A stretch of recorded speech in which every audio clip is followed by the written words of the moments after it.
أعوذ بالله من الشيطان الرجيم بسم الله الرحمن الرحيم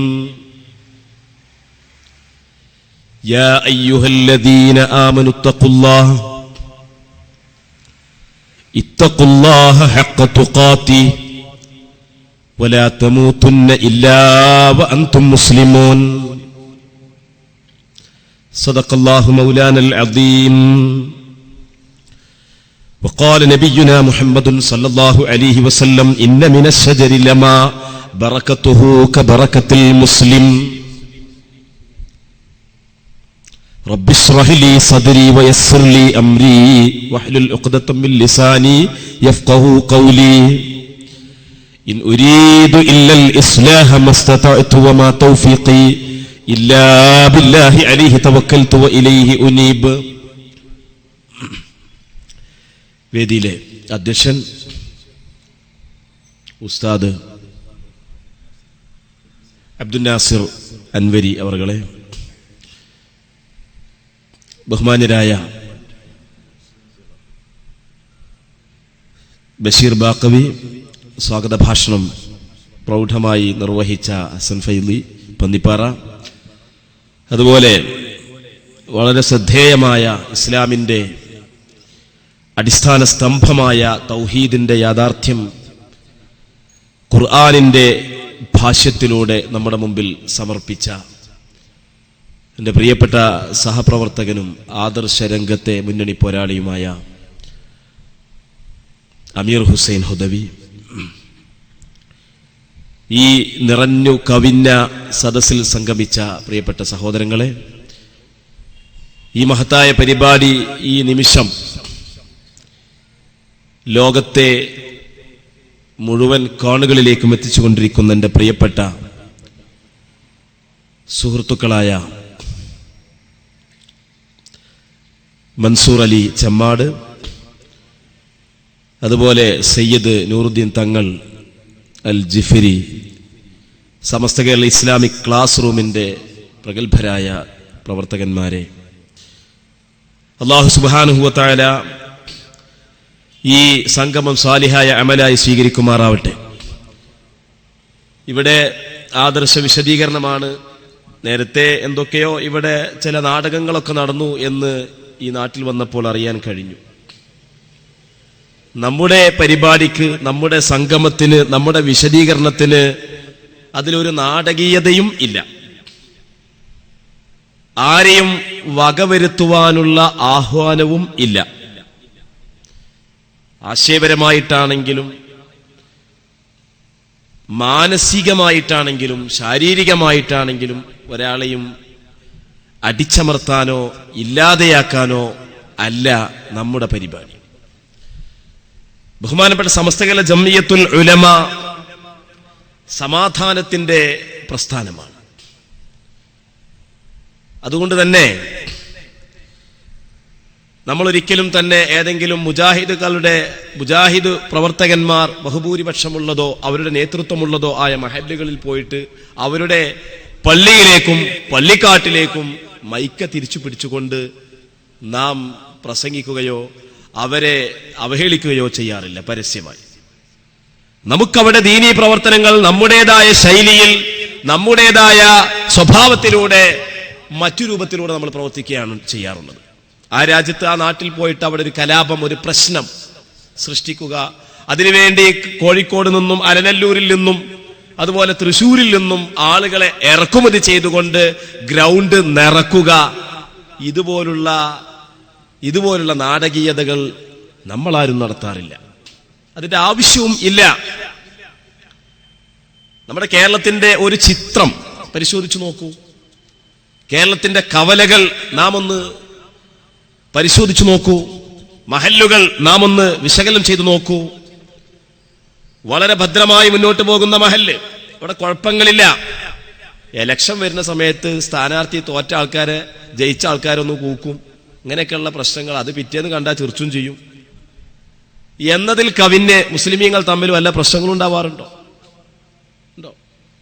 അല്ലെങ്കിൽ വ്യക്തിപരമായ വല്ല സംഘർഷങ്ങളോ അടിയോ പിടിയോ ഒക്കെ അവിടെ ഇവിടെയൊക്കെ നടക്കും. അത് കാരണവന്മാര് കൂടിയിരുന്ന് ചർച്ച ചെയ്ത് മോനെ ഒന്ന് കൈ കെട്ടിപ്പിടിച്ച് അസ്സലാമു അലൈക്കും എന്ന് പറഞ്ഞാൽ അത് തീരും ചെയ്തു. ഇതങ്ങനെയല്ല. വളരെ പരസ്യമായി മൈക്ക് കെട്ടിക്കൊണ്ട് നൂറ്റാണ്ടുകളായി അധിവസിച്ചു പോരുന്ന പാരമ്പര്യ മുസ്ലിമീങ്ങളുടെ ആചാരങ്ങളെ, വിശ്വാസങ്ങളെ വളരെ മോശമായ മലയാള ഭാഷയിലെ ഏറ്റവും വൃത്തികെട്ട പദങ്ങൾ ഉപയോഗപ്പെടുത്തിക്കൊണ്ട് അമുസ്ലിമീങ്ങളെ കേൾപ്പിച്ചുകൊണ്ട് പൊതുസമൂഹത്തിന്റെ മുമ്പിലായിട്ട്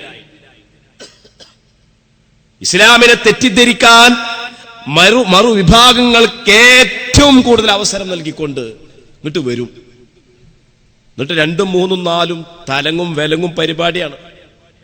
ഇന്നലെ ഈ ഗ്രൂപ്പാണെങ്കിൽ നാളെ ജിന്ന് ഗ്രൂപ്പേക്കാരം, പിന്നെ കുറച്ച് കഴിഞ്ഞാൽ ശൈത്താൻ ഗ്രൂപ്പേക്കാരം, പിന്നെ ബാക്ടീരിയന്റെ ഗ്രൂപ്പ് വരും, അത് കഴിഞ്ഞാൽ പിന്നെ വൈറസിന്റെ ഗ്രൂപ്പ് വരും, പിന്നീട് എയ്ഡ്സിന്റെ ഗ്രൂപ്പ് വരും. ഇങ്ങനെ പല ജാതി മുജാഹിദ് ഗ്രൂപ്പുകൾ വന്നിട്ട് ഇങ്ങനെ വീറോടെ വാശിയോടെ പ്രസംഗിച്ചു പോകുന്നു. എന്നാ ഞങ്ങൾക്കൊരു സംശയമൊക്കെ ചോദിക്കട്ടെ. അത് പറ്റൂല, ഇത് ഇന്ത്യ രാജ്യമാണ്, സ്വാതന്ത്ര്യമുള്ള നാടാണ്, 10 മണി വരെ പെർമിഷൻ ഉണ്ട്. ഇന്ത്യ രാജ്യത്ത് പോലീസ് സ്റ്റേഷൻ എന്ന് പറഞ്ഞിട്ടൊരു സ്റ്റേഷൻ ഉണ്ടെങ്കിൽ നാളെ രാവിലെ 10 മണിക്ക് ആ സ്റ്റേഷനിൽ നിങ്ങളെ ഞങ്ങൾ തുണി അഴിച്ചു നിർത്തും എന്നൊക്കെ ഇങ്ങനെ പറഞ്ഞുകാണ്ട് തീപ്പൊരി പ്രസംഗം. പക്ഷെ ഇവിടെ അതൊന്നുമില്ല.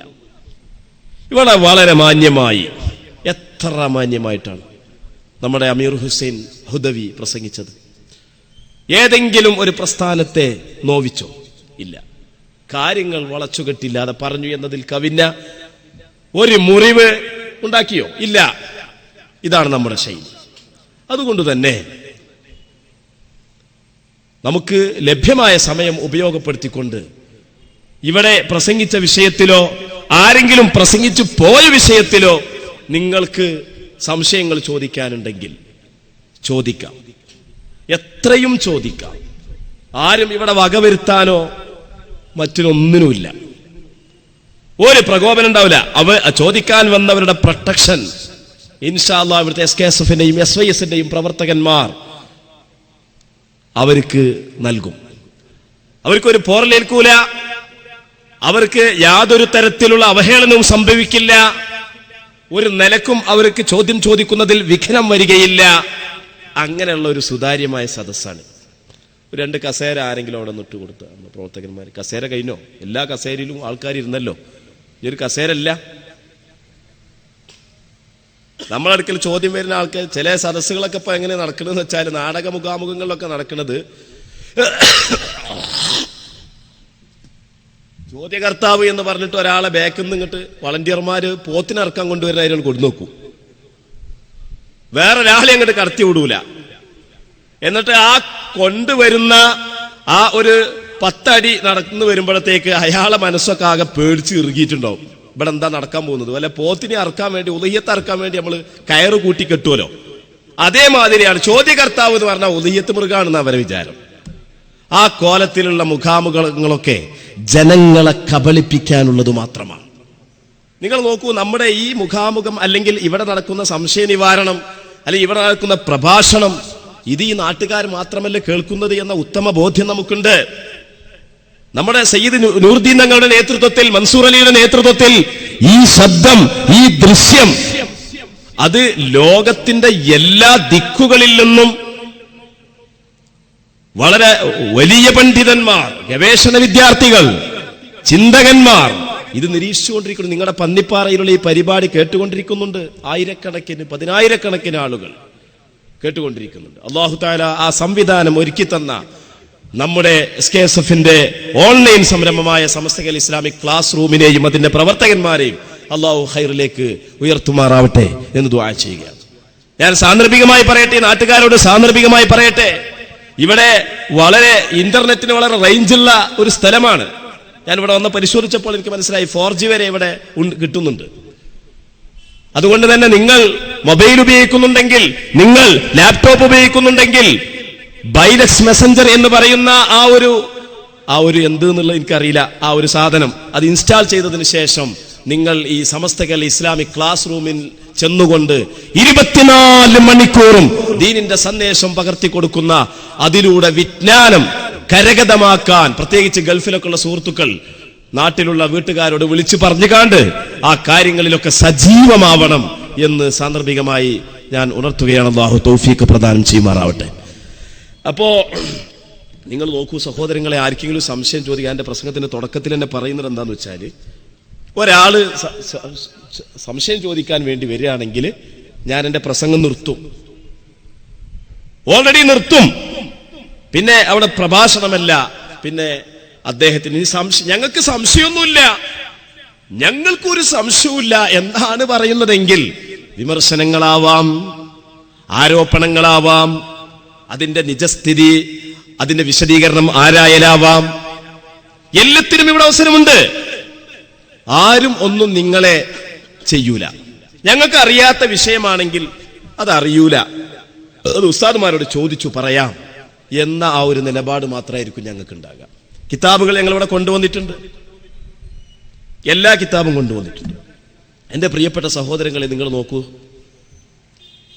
നോക്കൂ സഹോദരന്മാരെ, ഇവിടെ അള്ളാഹുവിന്റെ റസൂലിന്റെ ഖബറിങ്ങൾ ചെന്നുകൊണ്ട് ബിലാൽ ഇബ്നുൽ ഹാരിസിൽ മുസനി എന്ന ആ സ്വഹാബി വര്യൻ നബി സല്ലല്ലാഹു അലൈഹി വസല്ലം തങ്ങളുടെ ഖബറിങ്ങൾ ചെന്നുകൊണ്ട് പറയുകയാണ്, നബിയേ ഇസ്തസ്കിലി ഉമ്മത്തിക യാ റസൂലല്ലാഹ്, അല്ലാഹുവിന്റെ റസൂലേ അങ്ങയുടെ ഉമ്മത്തിന് വേണ്ടി അങ്ങ് മഴ ചോദിക്കണമേ നബിയേ.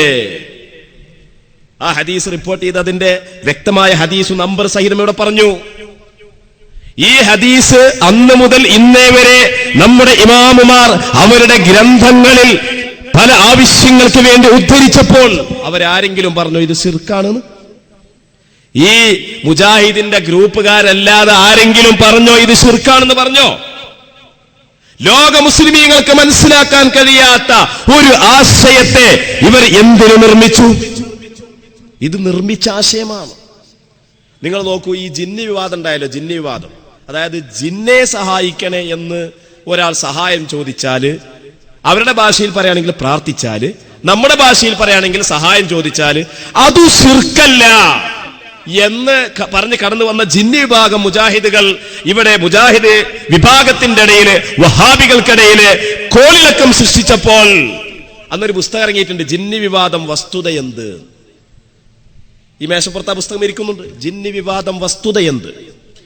ആ പുസ്തകത്തിൽ അതിന്റെ 32ാമത്തെ പേജിൽ അവർ പറയുന്നുണ്ട്, ഈ മറഞ്ഞ മാർഗത്തിലൂടെ അഭൗതിക രീതിയിലൂടെ കരികാരണ ബന്ധങ്ങൾക്ക് അപ്പുറമായിട്ട് അദൃശ്യമായിട്ട് എന്നൊക്കെ നാം പ്രാർത്ഥനയെ പറ്റിയും ആരാധനയെ പറ്റിയും പറഞ്ഞത് ഖുർആനിലില്ല, അത് പ്രവാചകന്റെ വചനങ്ങളിൽ ഇല്ല, ലോകത്തൊരു കിതാബിലും ഇല്ല.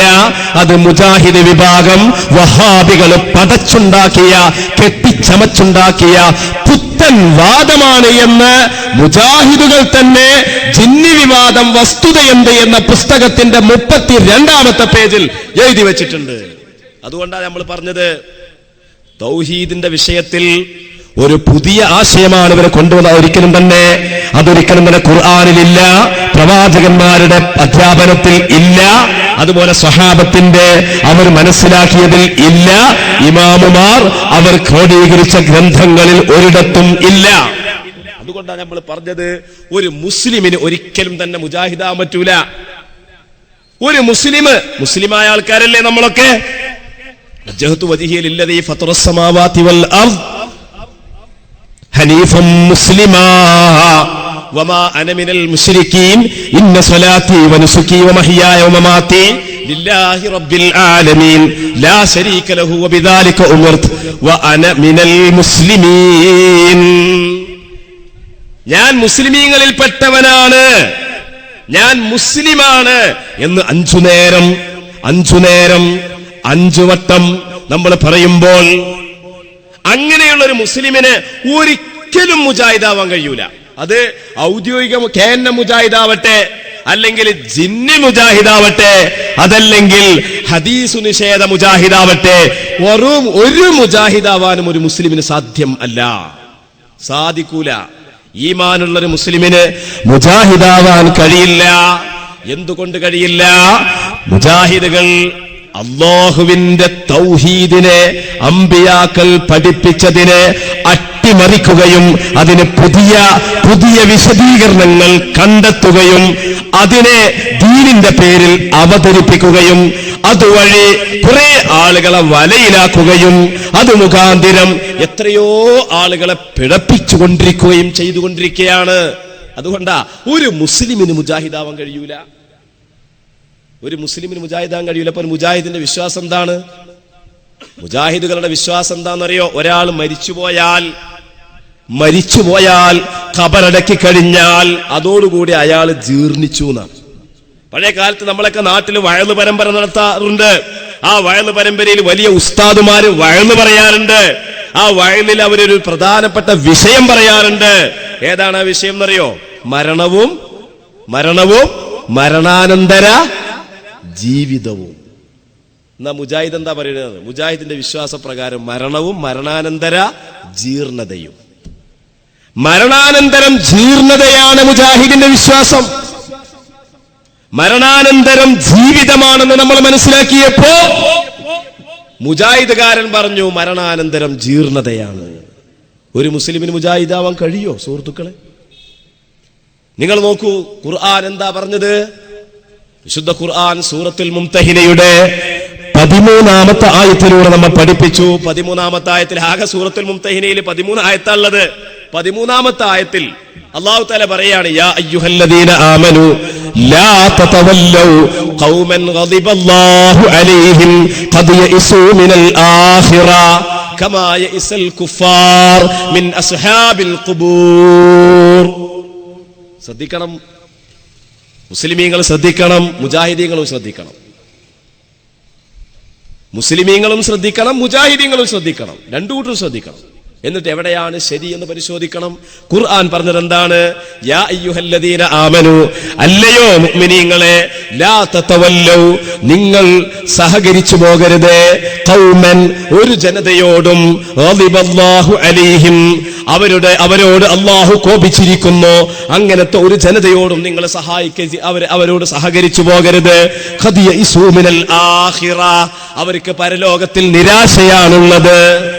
ഏതുപോലെ എന്നാൽ ഇനിയാണ് അടിവരേണ്ടത്, ഇനിയാണ് അടിവരയിട്ട് മനസ്സിലാക്കേണ്ടത്. കമാ യഇസൽ കുഫാർ മിൻ അസ്ഹാബിൽ ഖുബൂർ. കാഫിരീങ്ങൾ എന്ന് പറഞ്ഞാരാ? അവിശ്വാസികളായ കാഫിരീങ്ങൾക്ക് ഖബറാളികളിൽ നിന്ന് വല്ല ഖൈറും തങ്ങൾക്ക് ലഭിക്കും എന്ന കാര്യത്തിൽ നിരാശരായതുപോലെ. അപ്പൊ ഖുർആൻ പറയാണ്, മരിച്ചുപോയവരിൽ നിന്ന് ജീവിച്ചിരിപ്പുള്ളവർക്ക് ഖൈർ കിട്ടുന്ന വിഷയത്തിൽ ആശയില്ലാത്തവർ, പ്രതീക്ഷയില്ലാത്തവർ, വിശ്വാസമില്ലാത്തവർ ആരാണ്? കാഫിരീങ്ങളാണ്. മുജാഹിദ് പറയുന്നത് എന്താണ്? കാഫിരീങ്ങളല്ല, പ്രതീക്ഷയില്ലാത്തവരാണ് മുസ്ലിമീങ്ങൾ. മുസ്ലിമീങ്ങൾക്ക് പ്രതീക്ഷ ഉണ്ടാവാൻ പാടില്ല. അല്ലാഹു പറയുന്നു കാഫിരീങ്ങൾക്കാണ് പ്രതീക്ഷയില്ലാത്തത്. മുജാഹിദ് പറയുന്നു മുസ്ലിമീങ്ങൾക്കാണ് പ്രതീക്ഷയില്ലാത്തത്. ഏതാ ശരി? അല്ലാഹു പറഞ്ഞതാണോ ശരി? മുജാഹിദ് പറഞ്ഞതാണോ ശരി? ഇനി ഞാൻ ഈ ആയത്തിന് ഈ പറഞ്ഞ ഇതേ അർത്ഥം, മുസ്ലിയാരെ, അങ്ങനെ ഒരു അർത്ഥം ആ ആയത്തിന് വഹിക്കാൻ കഴിയില്ല എന്ന് ആർക്കെങ്കിലും മനസ്സിൽ തോന്നുന്നുണ്ടെങ്കിൽ അതാ 2 കസേര അവിടെ ഇരുത്തിയിട്ടുണ്ട്. ആ കസേരയിൽ നിങ്ങൾക്ക് ഇരിക്കാം. ചോദിക്കാനുള്ള മൈക്ക നിങ്ങൾക്കുണ്ട്. നിങ്ങൾക്ക് ചോദിക്കാം, മുസ്ലിയാരെ അല്ലെങ്കിൽ ഉസ്താദെ, എന്തും നിങ്ങൾക്ക് വിളിക്കാം. അത് ആ ഒരു അർത്ഥം ഏതെങ്കിലും ഒരു തഫ്സീർ കൊണ്ട് നിങ്ങൾക്ക് തെളിയിക്കാൻ കഴിയോ?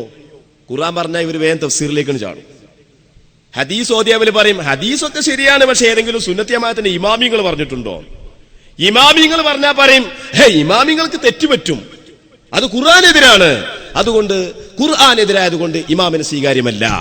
ഖുർആൻ പറഞ്ഞാൽ പറയും ഖുർആൻ ഒറ്റയ്ക്ക് ഞങ്ങൾ സ്വീകരിക്കൂല, അഹ്ലുസുന്നന്റെ ഏതെങ്കിലും ഒരു ഇമാമ് പറഞ്ഞ കിതാബ് കാണിച്ചുണ്ടാ. അപ്പൊ സാധാരണക്കാരൊക്കെ ഇവരോട് ചോദ്യം ചോദിക്കുമ്പോ ഇവര് എന്തു പറയും? കിതാബേറ്റ് വാ. നമ്മൾ ഈ സദസ്സിൽ എത്ര സാധാരണക്കാരുണ്ട്? ആ സാധാരണക്കാരപ്പെട്ട ഒരു സാധാരണക്കാരൻ എന്നോട് ചോദ്യം ചോദിച്ചപ്പോ ഞാൻ പറയാ കിതാബേറ്റ് വാ. ഇതിനല്ലേ നാടകമുഖാമുഖം എന്ന് പറയുക?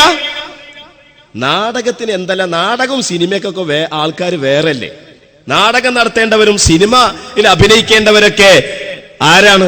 ഒരു ദീനിന്റെ വേദി കെട്ടിക്കാണ്ട് നടത്തേണ്ടതാണോ? അല്ല.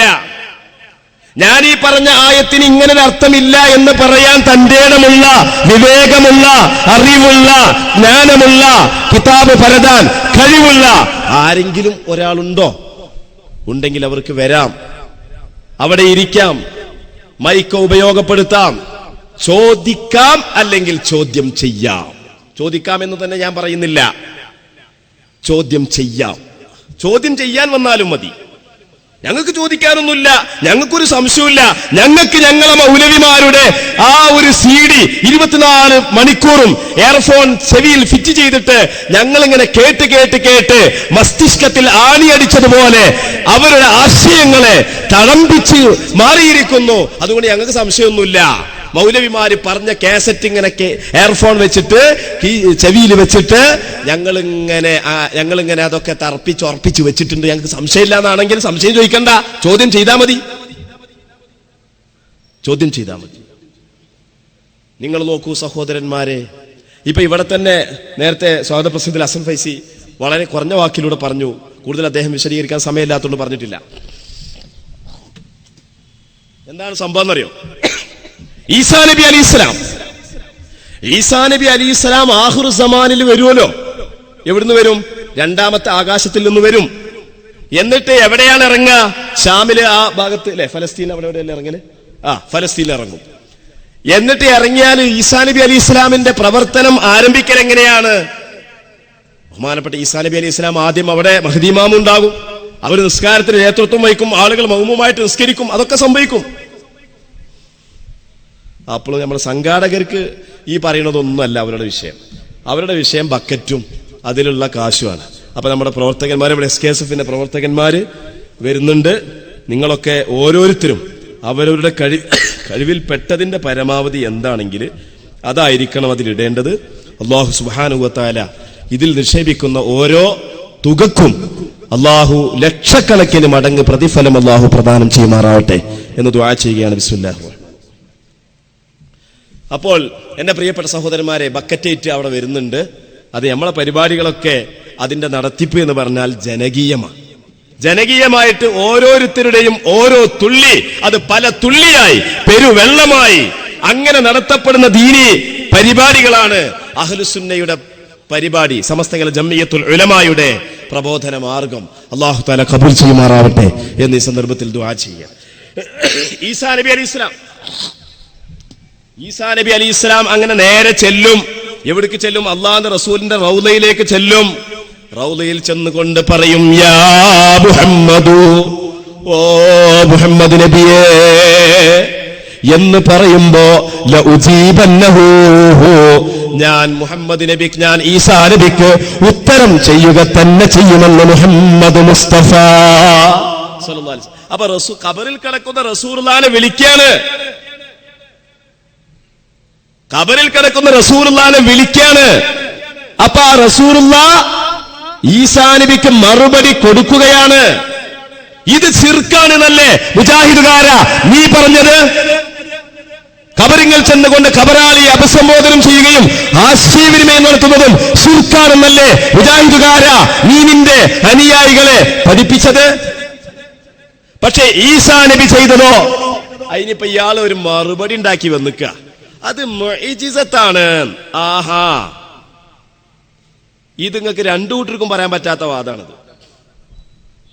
ഏയ്, ആരെ മുഅ്ജിസത്ത് എന്നാ പറയുന്നത്?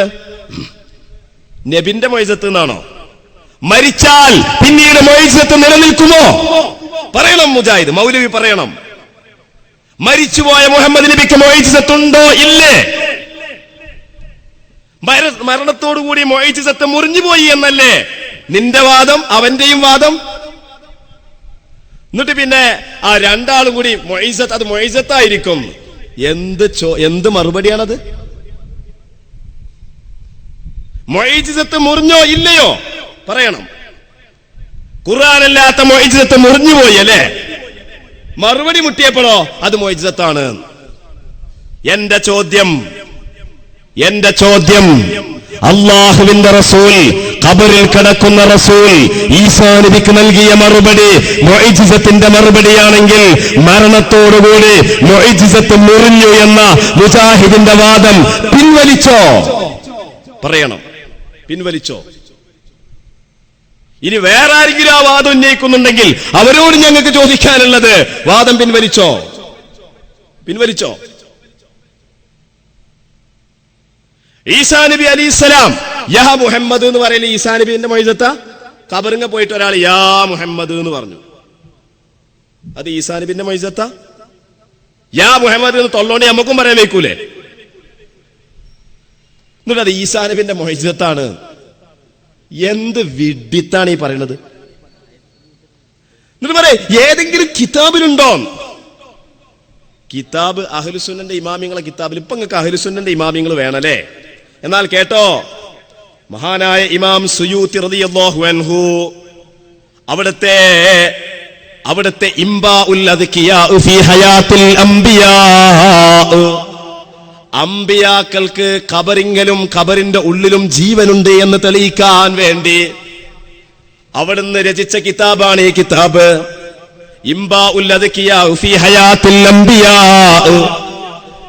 അംബിയാക്കൾക്ക് വഫാത്തിന് ശേഷവും ജീവിതമുണ്ട്, ജീവനുണ്ട് എന്ന് തെളിയിക്കാൻ വേണ്ടി രചിച്ച ഈ കിതാബിന്റെ 10ാമത്തെ പേജിൽ ഒരുപാട് തെളിവുദ്ധരിച്ച കൂട്ടത്തിൽ ഒരു തെളിവായി പറയുകയാണ്, وأخرج أبو يعلى عن أبي هريرة رضي الله عنه سمعت رسول الله صلى الله عليه وسلم يقول والذي نفسي بيده لينزلن عيسى بن مريم عليهما السلام ثم لئن قام على قبري فقال يا محمد لأجبته. ഈസാ നബി അലൈഹിസ്സലാം ഇറങ്ങി വരും, എന്റെ ഖബറിങ്ങൾ വരും, എന്നെ അഭിസംബോധനം ചെയ്യും. അപ്പോൾ ഞാൻ ഈസാക്ക് മറുപടി കൊടുക്കുമെന്ന് ഷഫീഉനാ മുഹമ്മദ് മുസ്തഫ. ഇത് അബൂ യഅല ഇമാം അബൂ യഅല അവിടുത്തെ ഹദീസ് ഗ്രന്ഥത്തിൽ ഇത് വ്യക്തമായി ഉദ്ധരിക്കുകയാണ്. ഇത് ഷിയാക്കൾ കൊണ്ടുവന്ന ഹദീസാണ്. ഷിയാക്കൾ കൊണ്ടുവന്ന ഹദീസാ? ഇമാം അബൂ യഅല കൊണ്ടുവന്ന ഈ ഹദീസ് ഷിയാക്കളുടെ ഹദീസാണോ? ഇമാം സുയൂത്തി തെളിവുദ്ധരിച്ച ഈ ഹദീസ് ഷിയാക്കളുടെ ഹദീസാണോ? മാത്രമല്ല ഇമാം സുയൂത്തി അൽ ഹാവി ലിൽ ഫതാവയിൽ പറയുന്നുണ്ട്.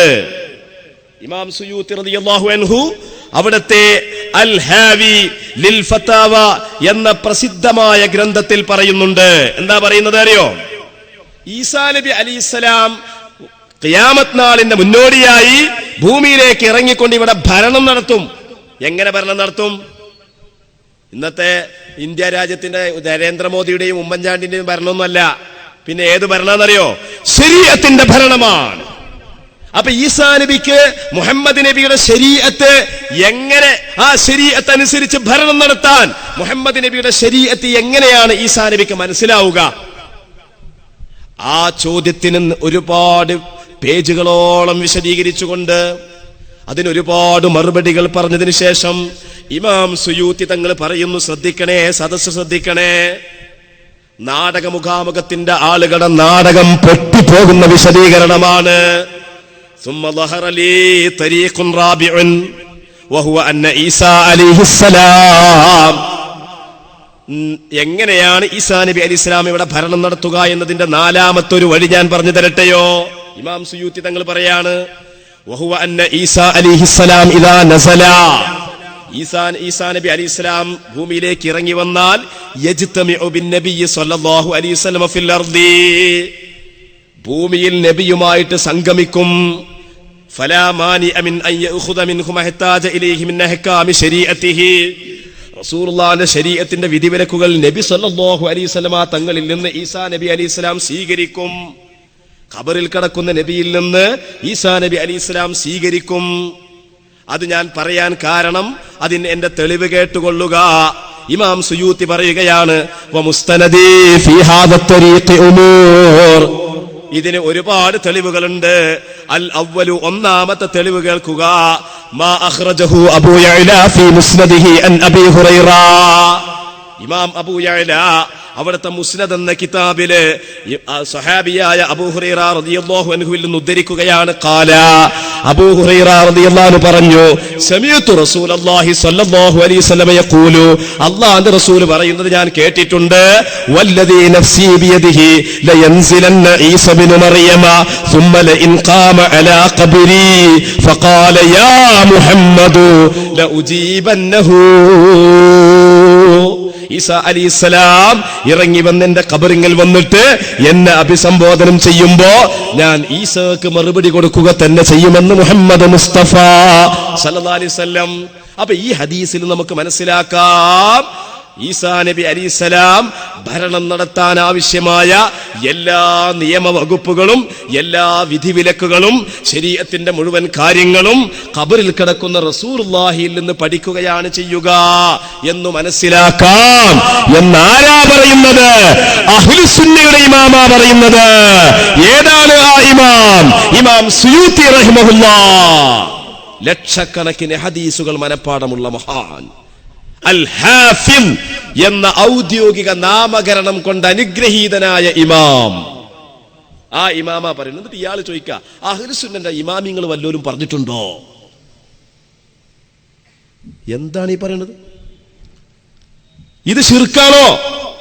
അമ്പിയാക്കളാവുമ്പോ ശിർക്കല്ല, ഞമ്മക്കാണ് ഈ ശിർക്ക് എന്നൊക്കെ ഞമ്മക്കേ ഉള്ളൂ. നബിമാരൊക്കെ മൊയ്സത്തിന്റെ ആൾക്കാരല്ലേ, മരിച്ചുപോയ നബിന്റെ മൊയ്സത്താണത്. അതുകൊണ്ട് അതില് ശിർക്കില്ല. അവിടെ ഞങ്ങളെ ചോദ്യം നേരത്തെ ചോദിച്ചല്ലോ, സ്വാഗത പ്രസംഗത്തിൽ ചോദിച്ചതുപോലെ ഞങ്ങളെ ചോദ്യം എന്താണ്? അപ്പൊ നബിമാർക്ക് ശിർക്ക് ബാധകമല്ല എന്നാണോ? ഇതൊക്കെ ഈ അബൂജഹലൊക്കെ കേട്ടിക്കണീണ്ടല്ലോ. ഈ നാടകമുഖാമുഖക്കാരുടെ പ്രസംഗങ്ങളും മറുപടികളും അബൂജഹൽ ലഅനത്തുല്ലാഹി അലൈഹി കേട്ടിട്ടുണ്ടെങ്കിൽ ഒരൊറ്റ അടികാരം. എടാ പൊട്ട, ഇതാണോ ഇജ്ജ് പഠിച്ചിട്ടുള്ളത് എന്ന് ചോദിച്ചിട്ട് അബൂജഹൽ അടിക്കും. അബൂജഹൽ പോലും അടിക്കുന്ന ഞാൻ പറയുന്നത്. എന്നിട്ടല്ലേ പിന്നെ ഇസ്ലാം. അപ്പൊ എന്റെ പ്രിയപ്പെട്ട സഹോദരന്മാരെ, നമ്മൾ ഗൗരവമായിട്ട് ആലോചിക്കണം. മരിച്ചുപോയ ആളുകളെ സംബന്ധിച്ചുള്ള മുജാഹിദിന്റെ വിശ്വാസം ജീർണതയല്ലേ, അവിടുന്ന് ഒന്നും ഇങ്ങോട്ട് കിട്ടൂലെന്നല്ലേ. എന്നാൽ അള്ളാഹുവിന്റെ റസൂൽ എന്താ പറഞ്ഞത്? അള്ളാഹുവിന്റെ റസൂൽ പറഞ്ഞത് സഹീഹുൽ ബുഖാരിയിൽ പല സ്ഥലത്തു കാണാം. എന്താ പറയണതെന്നറിയോ? ഇന്ന മിന ശജരി ലമാ ബറകതുഹു കബറകത്തിൽ മുസ്ലിമി. ഒരുപാട് മരങ്ങളുണ്ട്, വൃക്ഷങ്ങളുണ്ട്. ആ വൃക്ഷങ്ങളെ കൂട്ടത്തിലുള്ള ഒരു വൃക്ഷം. ഏതാണ് ആ വൃക്ഷം? ഈന്തപ്പന മരമാണ്. സഹാബത്തിനോട് നബി ചോദിച്ചു, ഏതാണ് ആ വൃക്ഷം? ആരും മറുപടി പറഞ്ഞില്ല. ഇബ്നു ഉമർ റളിയല്ലാഹു അൻഹു ചെറിയ കുട്ടിയാണ്. ഇബ്നു ഉമർ തങ്ങളുടെ മനസ്സിൽ മറുപടി ഉണ്ടായിരുന്നെങ്കിലും മുതിർന്നവരെ ആദരിച്ചുകൊണ്ട് മറുപടി പറയാതെ മൗനം പുലർത്തി. നബി തങ്ങൾ പറയാണ്, ആ മരം ബറകതുഹു കബറകത്തിൽ മുസ്ലിമി, അതിന്റെ ബറക്കത്ത് മുസ്ലിമിന്റെ ബറക്കത്ത് പോലെയാണ്. എന്താണ് ആ പറഞ്ഞത്? ഈന്തപ്പനമരം അത് പച്ചയായാലും അത് ഉണങ്ങിയാലും അതിന്റെ എല്ലാ സന്ദർഭത്തിലും ഒരു ഉപകാരമല്ലെങ്കിൽ മറ്റൊരു ഉപകാരം ഈന്തപ്പനമരത്തിൽ നിന്ന് കിട്ടും. ഏതുപോലെ മുസ്ലിമിനെ പോലെ.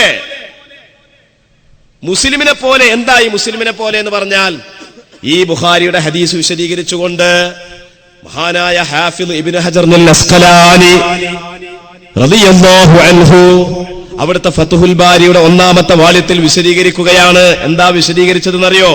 വഖദാലിക ബറകത്തുൽ മുസ്ലിമി യദൂമു ഫീ ജമീഇൽ അഹ്വാൽ വനഫ്ഉഹു മുസ്തമിറൻ ലഹു വലിഗൈരിഹി ഹയ്യൻ വമയ്യിതാ.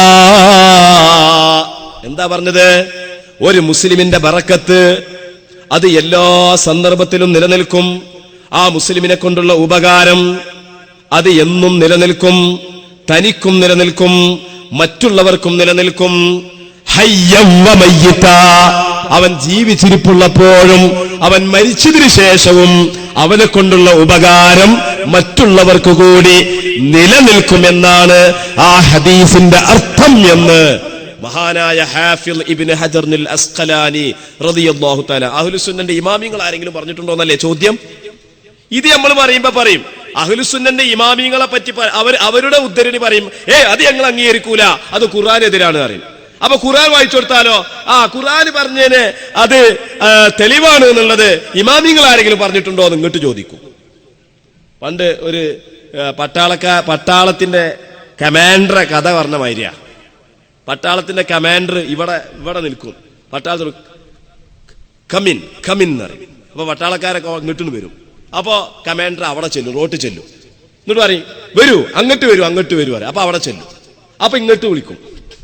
ഇങ്ങനെ പട്ടാളക്കാരെട്ടുകാണ്ട് ഇങ്ങനെ കുഴക്കുക, ഇങ്ങനെ പൊതുജനങ്ങളെട്ടുകാണ്ട് കബളിപ്പിക്കുക, സാധാരണക്കാരെ കബളിപ്പിക്കുക. ഖുർആൻ ഉണ്ടോ? ഉണ്ട്. പക്ഷെ അത് ഇമാമിങ്ങൾ ആരെങ്കിലും പറഞ്ഞിട്ടുണ്ടോ?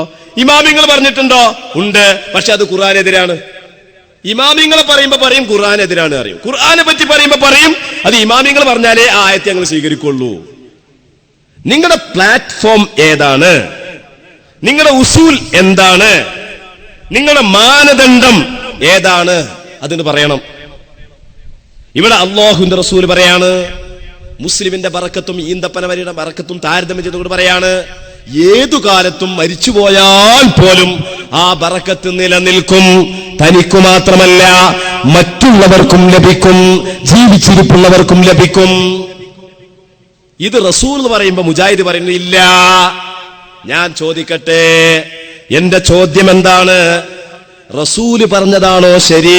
മുജാഹിദുകൾ പറയുന്നതാണോ ശരി? ഏതാ ശരി?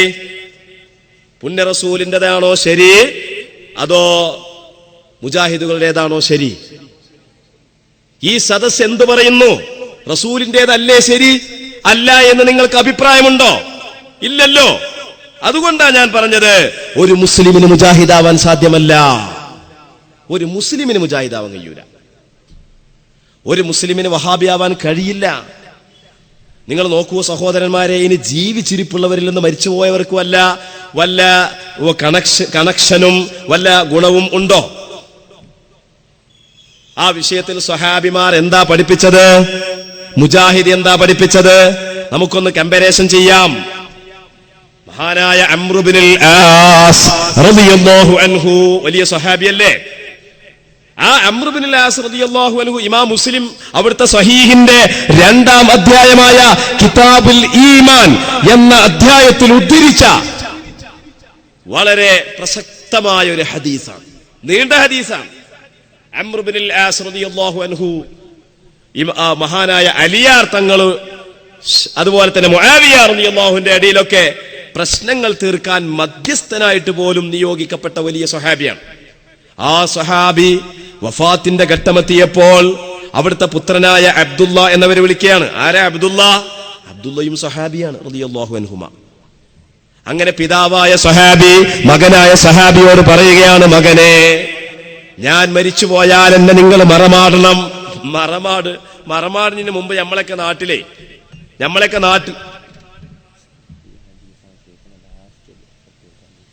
അതും കൂടി നമ്മൾ പറയട്ടെ. ഇപ്പൊ ഞാൻ പറയാൻ പോകുന്ന ഹദീസിന് വേറൊരു പ്രസക്തിയും കൂടിയുണ്ട്.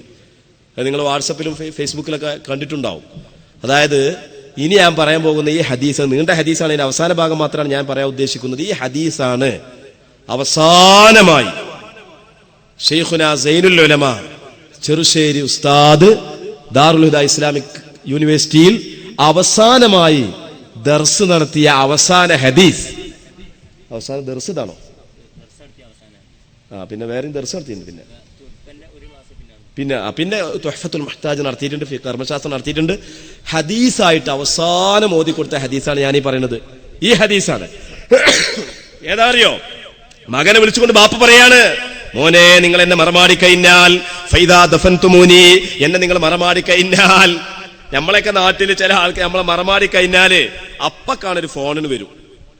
ഹലോ, ഞാൻ കബറും പുറത്താണ്, ഇപ്പൊ വരാന്ന് പറയും. അപ്പൊ എന്താ സംഭവം എന്നറിയോ? പള്ളിക്കന്ന് ഉസ്താദ് തെൽക്കീൻ ചൊല്ലാൻ വേണ്ടി വന്നിട്ടുണ്ടാവും. പള്ളിക്കന്ന് ഉസ്താദ് തെൽക്കീൻ ചൊല്ലാൻ വേണ്ടി വന്നൂന്ന് കണ്ട അപ്പക്കാണ് ചില ആളുകള് ഫോൺ വെച്ചുകാണ്ട് മറ്റേ താടി കുഞ്ഞുകാണ്ട് ഒരു ഒറ്റ മണ്ടല തെൽക്കീൻ ചൊല്ലുന്നത് കേട്ടാ നരകത്ത് പോകുന്ന ബല വിചാരം. റസൂലുള്ള പഠിപ്പിച്ച തെൽക്കീൻ ഉണ്ടല്ലോ, ആ തെൽക്കീൻ ചൊല്ലുന്നത് ചെവിയിലൂടെ കേട്ടുപോയാൽ നരകത്ത് പോകുന്നാണ് ഈ പാവപ്പെട്ട ആളുകളെ ചില മൗലവീസ് അവരുടെ പ്രസംഗത്തിന്റെ CD 24 മണിക്കൂറും ചെവിയിലെ എയർഫോൺ വെച്ച് കാണും കേൾക്കല്ലേ. എന്നിട്ട് ഇത് മസ്തിഷ്കത്തിൽ ഇങ്ങനെ ആണി അടിച്ച് കുത്തി നിറച്ചിക്കല്ലേ. അപ്പൊ ഇത് കേൾക്കുമ്പോ ഇവർക്ക് ഒരു ഓട്ട, ഇപ്പൊ ഇന്നലെ തന്നെയാണ്, ഇന്നലെ നമ്മളെ നാട്ടില് അവിടെ ഒരു വീട് പണിക്ക് പണിക്കാർ വന്നിട്ടുണ്ട്. അപ്പൊ ളുഹുർക്ക് ബാങ്ക് കൊടുത്തപ്പോ കാട്ടുനിന്ന് കുറുക്കന്മാർ ഓരിയിടുന്നുണ്ട്. അപ്പൊ ഈ പണിക്കാർ അന്തം മുട്ടി, എന്താണ് ആ ഒച്ചാന്ന്. അപ്പൊ ബാങ്ക് കൊടുക്കുന്ന സമയത്ത് കുറുക്കന്മാർക്കുള്ള ഒരു പണിയാണത്. എന്നതുപോലെ തെൽക്കീൻ ചൊല്ലുന്ന സമയത്തുണ്ട് ഒരു ഫോൺ വരല്, ഇപ്പൊ വരട്ടോ, കബറും പുറത്തുനിന്ന് ഇപ്പൊ വരട്ടോ അറിയും. എന്നാ അതാണോ ചെയ്യേണ്ടത്? അംർ ബിൻ അസ് റളിയല്ലാഹു അൻഹു അബ്ദുല്ലാഹിനെ വിളിച്ചുകൊണ്ട് പറയാണ്, മോനെ ഫൈദാ ദഫൻതുമൂനി, നിങ്ങൾ എന്നെ മറമാടി കഴിഞ്ഞാൽ ഫഅഖീമു ഹൗല ഖബരി, അത് നിങ്ങളെ ഹുദവിയാക്കുള്ള ഒരു നിർദ്ദേശം കൂടിയാണ്. ഉസ്താദ് മരിച്ചപ്പോ നിങ്ങൾ എന്ത് ചെയ്യണം? അവിടെ ഖുർആൻ ഓതണം എന്ന് അതിന്റെ അർത്ഥം. ഫഅഖീമു ഹൗല ഖബരി, എന്റെ ഖബറിന്റെ ചുറ്റിലും നിങ്ങൾ നിൽക്കണേ.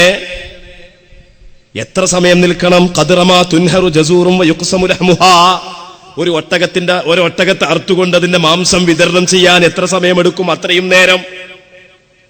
എന്തിനായിരിക്കും അത്?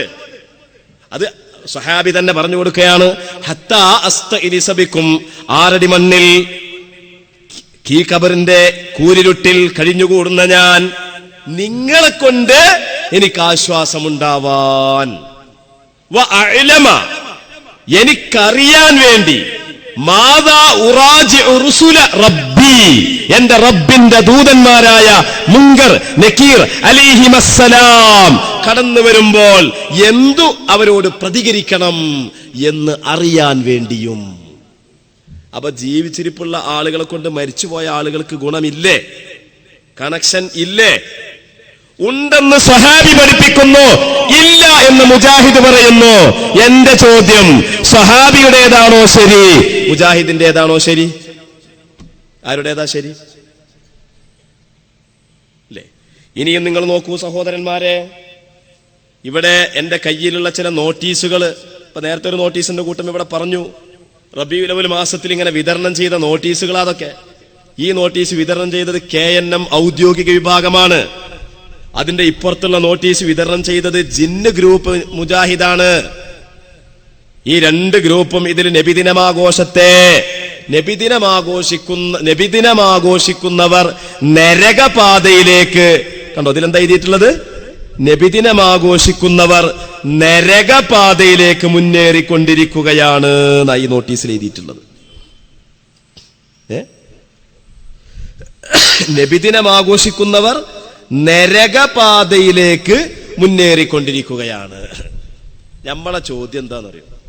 ഈ നബിദിനം ആഘോഷിക്കുന്നവർ നരകപാതയിലേക്ക് മുന്നേറുന്നത് ഇന്ന് ജീവിച്ചിരിപ്പുള്ള ആളുകൾക്ക് മാത്രമാണോ ബാധകം, അതോ നബിദിനം ആഘോഷിച്ച മരിച്ചുപോയ ആളുകളുടെ അവസ്ഥ എന്താണ് എന്നാ നമ്മളെ ചോദ്യം. ചോദ്യം മനസ്സിലായോ? നബിദിനം ആഘോഷിക്കുന്ന ഇന്ന് ജീവിച്ചിരിപ്പുള്ള ആളുകൾ മാത്രമാണോ നരകത്തിലേക്ക് പോകുക, അതോ ആഘോഷിച്ച് മരിച്ചുപോയ ആളുകളും നരകത്തേക്ക് പോകുമോ? അപ്പൊ മുജാഹിദ് എന്താ മറുപടി പറയാ? ഒന്നുകിൽ പറയും മരിച്ചുപോയാലും പോകൂല, ഇന്നത്തെ ആൾക്കാരെ പോകുള്ളൂ. അപ്പൊ അള്ളാഹ്ക്ക് അങ്ങനെ ഒരു പണിയുണ്ടോ? മരിച്ചാ പിന്നെ പോകൂല, അല്ലെങ്കിൽ തന്നെ നരകത്തേക്ക് പോകണമെങ്കിൽ ആദ്യം മരിച്ചന്റെ എങ്ങേമാരെ. അപ്പൊ മരിച്ചാ പോകൂല, മരിക്കണീന് മുമ്പേ പോകുള്ളൂ. അങ്ങനെ മറുപടി പറഞ്ഞാൽ ആ മറുപടിക്കാരനെ തലക്കടിച്ചണം എന്നല്ലാതെ. പിന്നെ അവരുടെ മറുപടി എന്തായിരിക്കും? ഇന്നായാലും അന്നായാലും ഒക്കെ പോകും എന്നാണെങ്കിൽ അടുത്ത ചോദ്യം എങ്കിൽ 1920 മുതൽ 1950 വരേക്കുമുള്ള ദീർഘമായ 3 പതിറ്റാണ്ട് കാലം നിങ്ങളുടെ വഹാബി പ്രസ്ഥാനത്തിന്റെ യഥാർത്ഥ മുഖങ്ങളായ ഒറിജിനൽ മുജാഹിദുകളായ KM മൗലവി, EK മൗലവി, MCC മൗലവി തുടങ്ങിയ മൗലവിമാർ, അന്നുള്ള ആചാര്യന്മാർ, നിങ്ങളുടെ അപ്പോസ്തലന്മാർ, നിങ്ങളുടെ സാക്ഷാൽ മുജാഹിദ് നേതാക്കന്മാർ ഇന്നും നിങ്ങളുടെ മദ്രസ പാഠപുസ്തകത്തിൽ നിങ്ങൾ എന്താ പഠിപ്പിക്കുന്നത്? KM മൗലവി എന്ന് പറയുന്നത് മഹാരഥനാണെന്നല്ലേ? ഇസ്ലാഹ് മാസികയിൽ നിങ്ങൾ എന്താ എഴുതി വെച്ചത്? പ്രമാണത്തെ മുറുകെ പിടിച്ചുകൊണ്ട് മുന്നോട്ട് പോയ ആളാണ് KM മൗലവി എന്നല്ലേ? ഇസ്ലാഹ് മാസികയിൽ ഇവിടെ എഴുതി വെച്ച ആ ഇസ്ലാം മാസിക അവിടെ കൊണ്ടുവന്നിട്ടുണ്ട്. അതിൽ പറയാ KM മൗലവി പ്രമാണത്തെ മുറുകെ പിടിച്ച് ജീവിച്ച് മരിച്ചു പോയ മഹാനാണ്.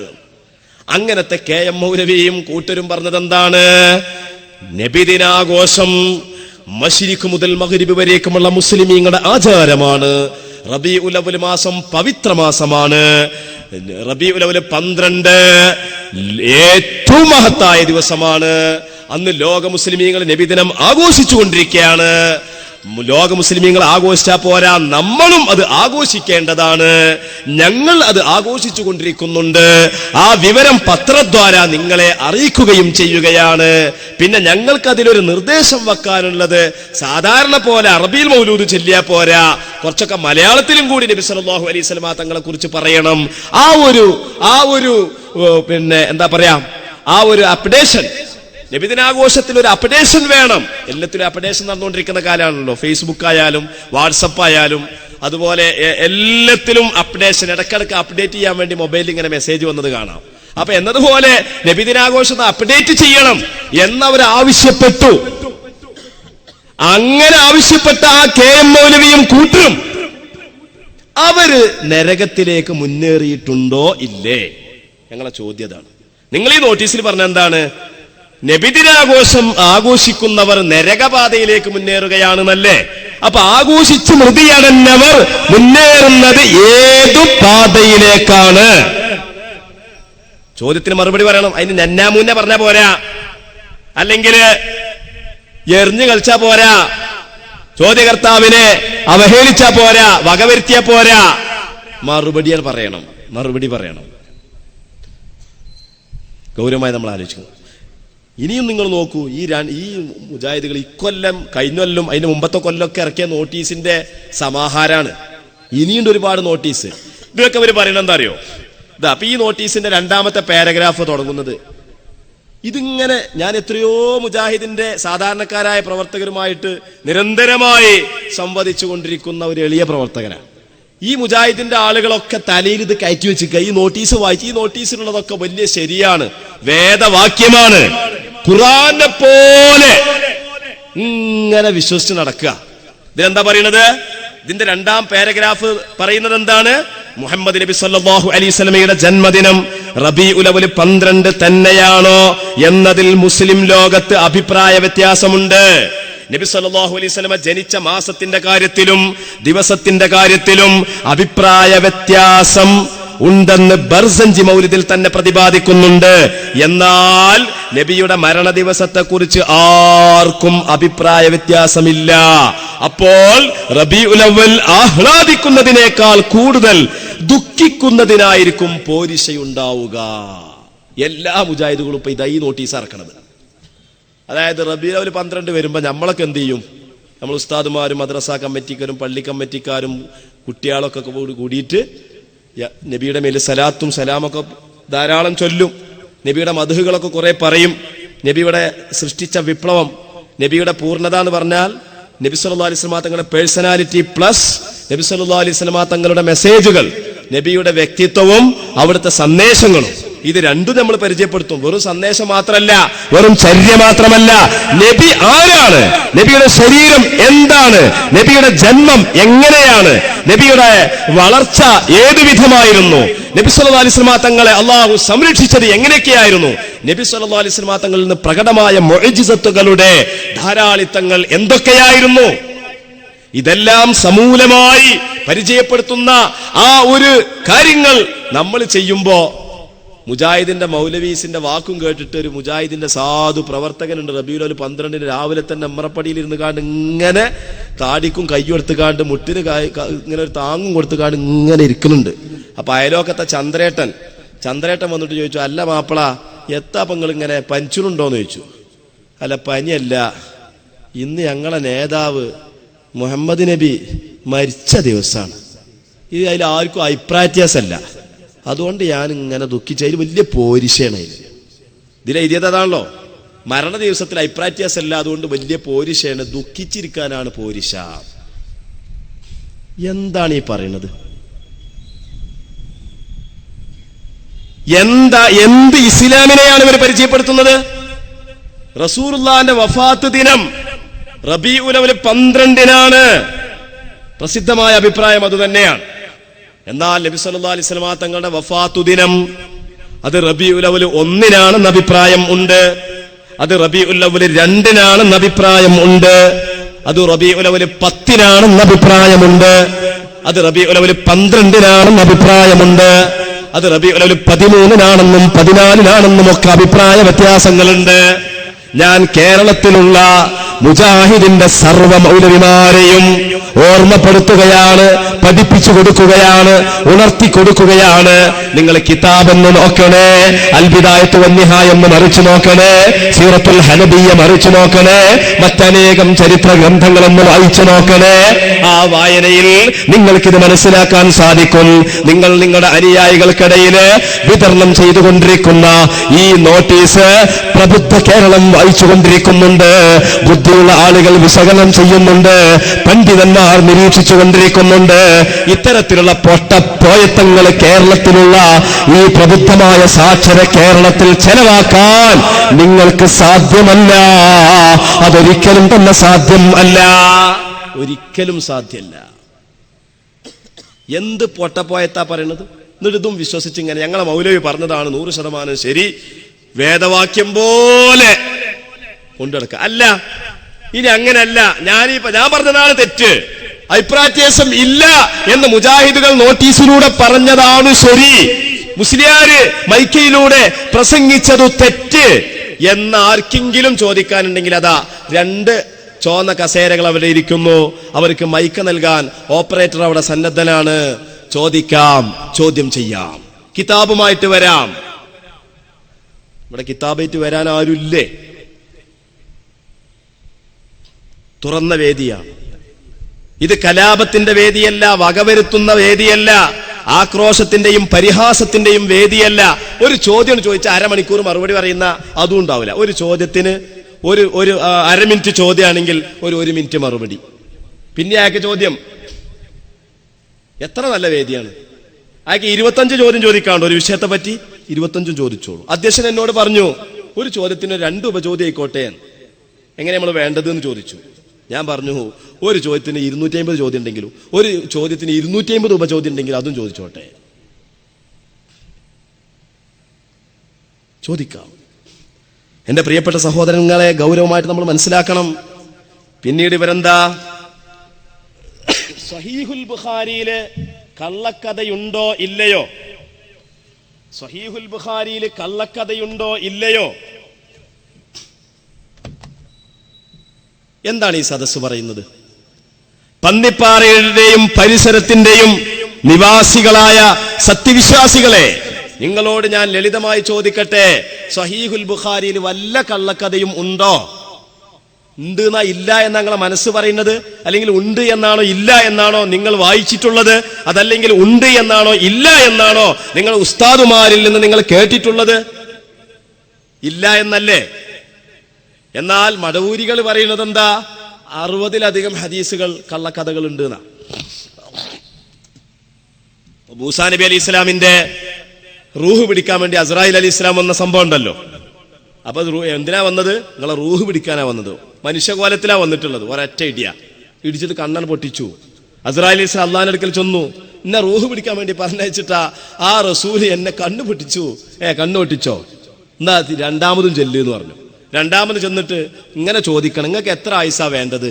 അത് അത്രയും നീട്ടിത്തരാൻ അള്ളാഹ് തയ്യാറായിട്ടുണ്ട്. അപ്പൊ 2ാമതും അസ്രായിൽ അലി ഇസ്ലാം വന്നു.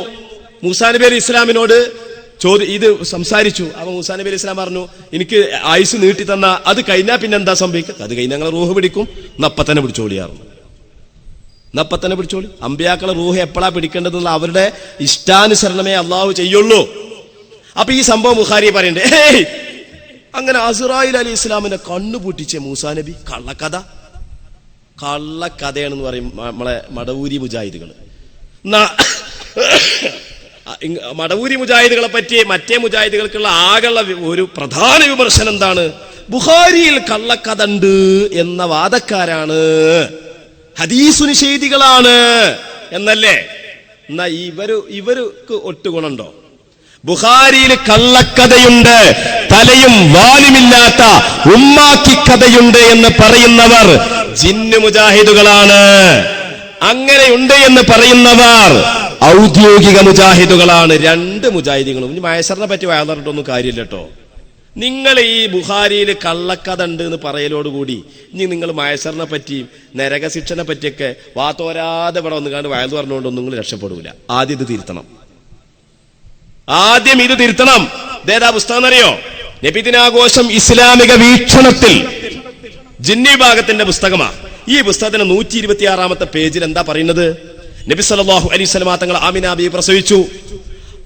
ആ വിവരം അബൂലഹബ് എന്നവന് സുവൈബ എന്ന അടിമപ്പെണ്ണ് വിവരം കൊടുത്തു.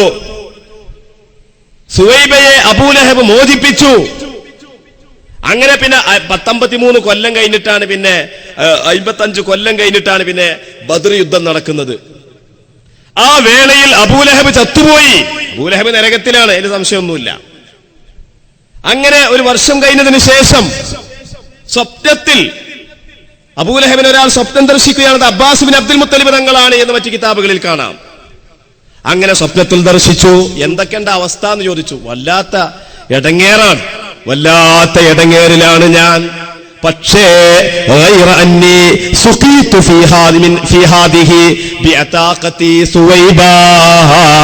സുവൈബയെ ഞാൻ മോചിപ്പിച്ചതു കാരണത്താൽ എനിക്ക് എന്റെ വിരലിലൂടെ വെള്ളം നൽകപ്പെട്ടു എന്ന് അബൂലഹബിന്റെ മറുപടി. ഇത് സ്വഹീഹുൽ ബുഖാരിയിൽ 1-ലധികം സ്ഥലത്ത് പറഞ്ഞിട്ടുണ്ട്. എന്തിനാ പറഞ്ഞത്? തെളിവിന് പറഞ്ഞതാണ്.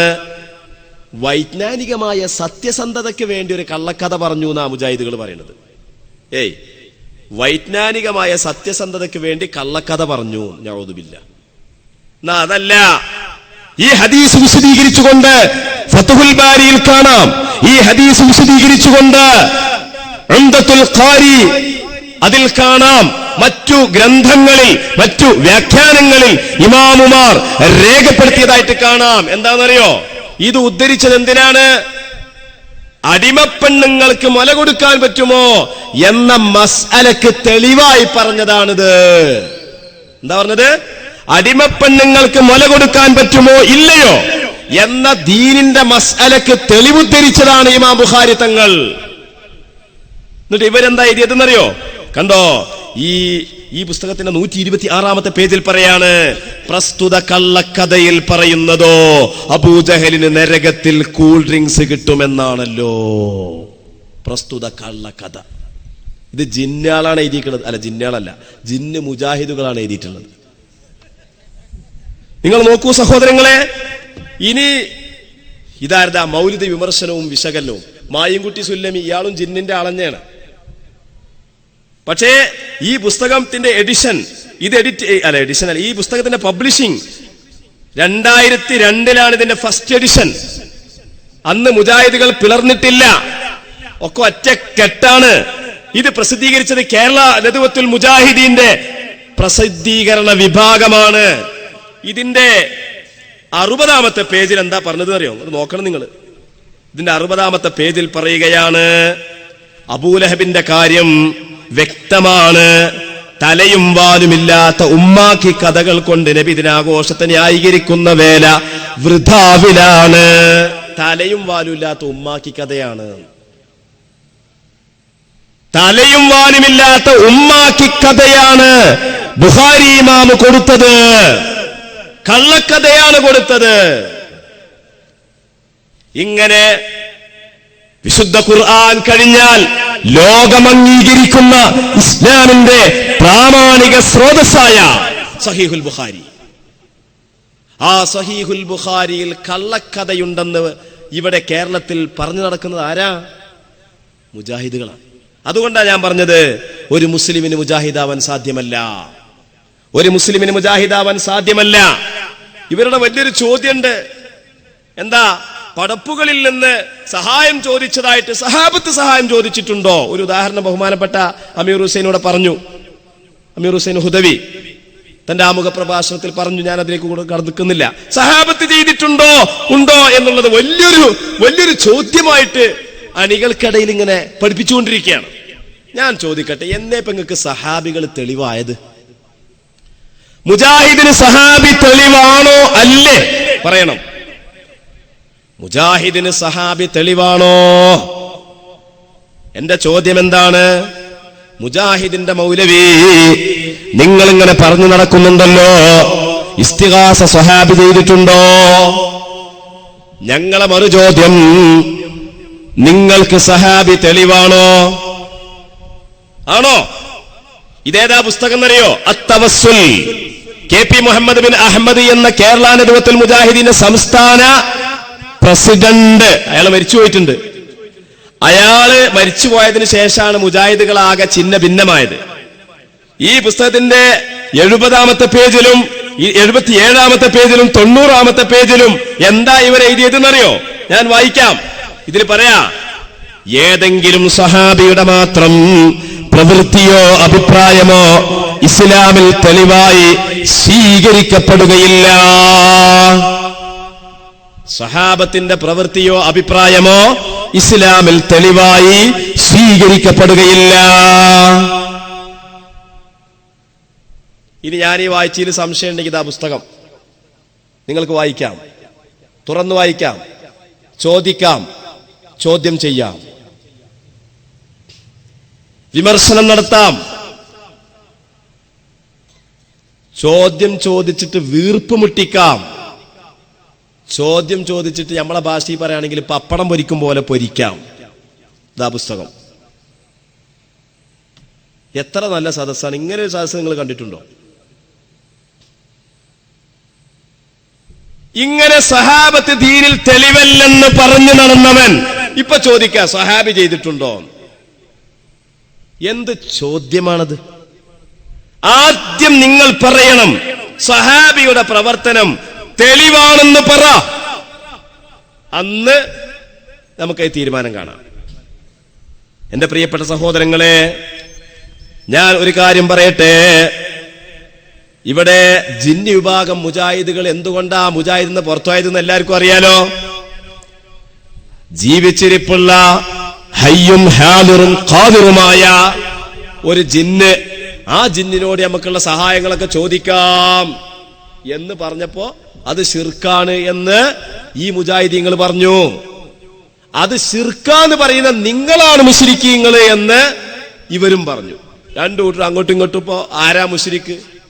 ഇവിടെ ഇപ്പൊ ആരാ യഥാർത്ഥത്തിൽ കുടുങ്ങുക എന്നറിയോ? ഇവിടെ ഇപ്പോ മുജാഹിദുകള് ഇത് യഥാർത്ഥത്തില് പടച്ചോൻ കുടുങ്ങുന്ന് നമുക്ക് വേണമെങ്കിൽ പറയാം. കാരണം ആരെ ഇപ്പൊ സ്വർഗത്തേക്ക് കൊണ്ടുപോകുക? ഫൈസൽ മൗലവിനെ കൊണ്ടുപോകണമെന്ന് വിചാരിക്കുമ്പോ ഹനീഫ കായക്കൂട്ടിന് വരും. പറ്റൂല. ജിന്നിനോട് സഹായം ചോദിക്കണം എന്ന് പറഞ്ഞ ആളാ. ജിന്നിനോട് പ്രാർത്ഥിക്കൽ ശിർക്കല്ല എന്ന് പറഞ്ഞ മുശിരിക്കാണവൻ. കൊണ്ടോണ നരകത്തേക്ക് എന്ന് പറയും. അപ്പോ ഫൈസൽ പറയും മലക്കുകൾ അഭൗതികങ്ങളാണ് എന്ന് പറഞ്ഞ ആളാണ്, അതുകൊണ്ട് ഓന നരകത്ത് കൊണ്ടോണം, ഓ മുശിരിക്കാണ് എന്ന് പറയും. അങ്ങോട്ടും ഇങ്ങോട്ടും മുശിരിക്കന്നെ.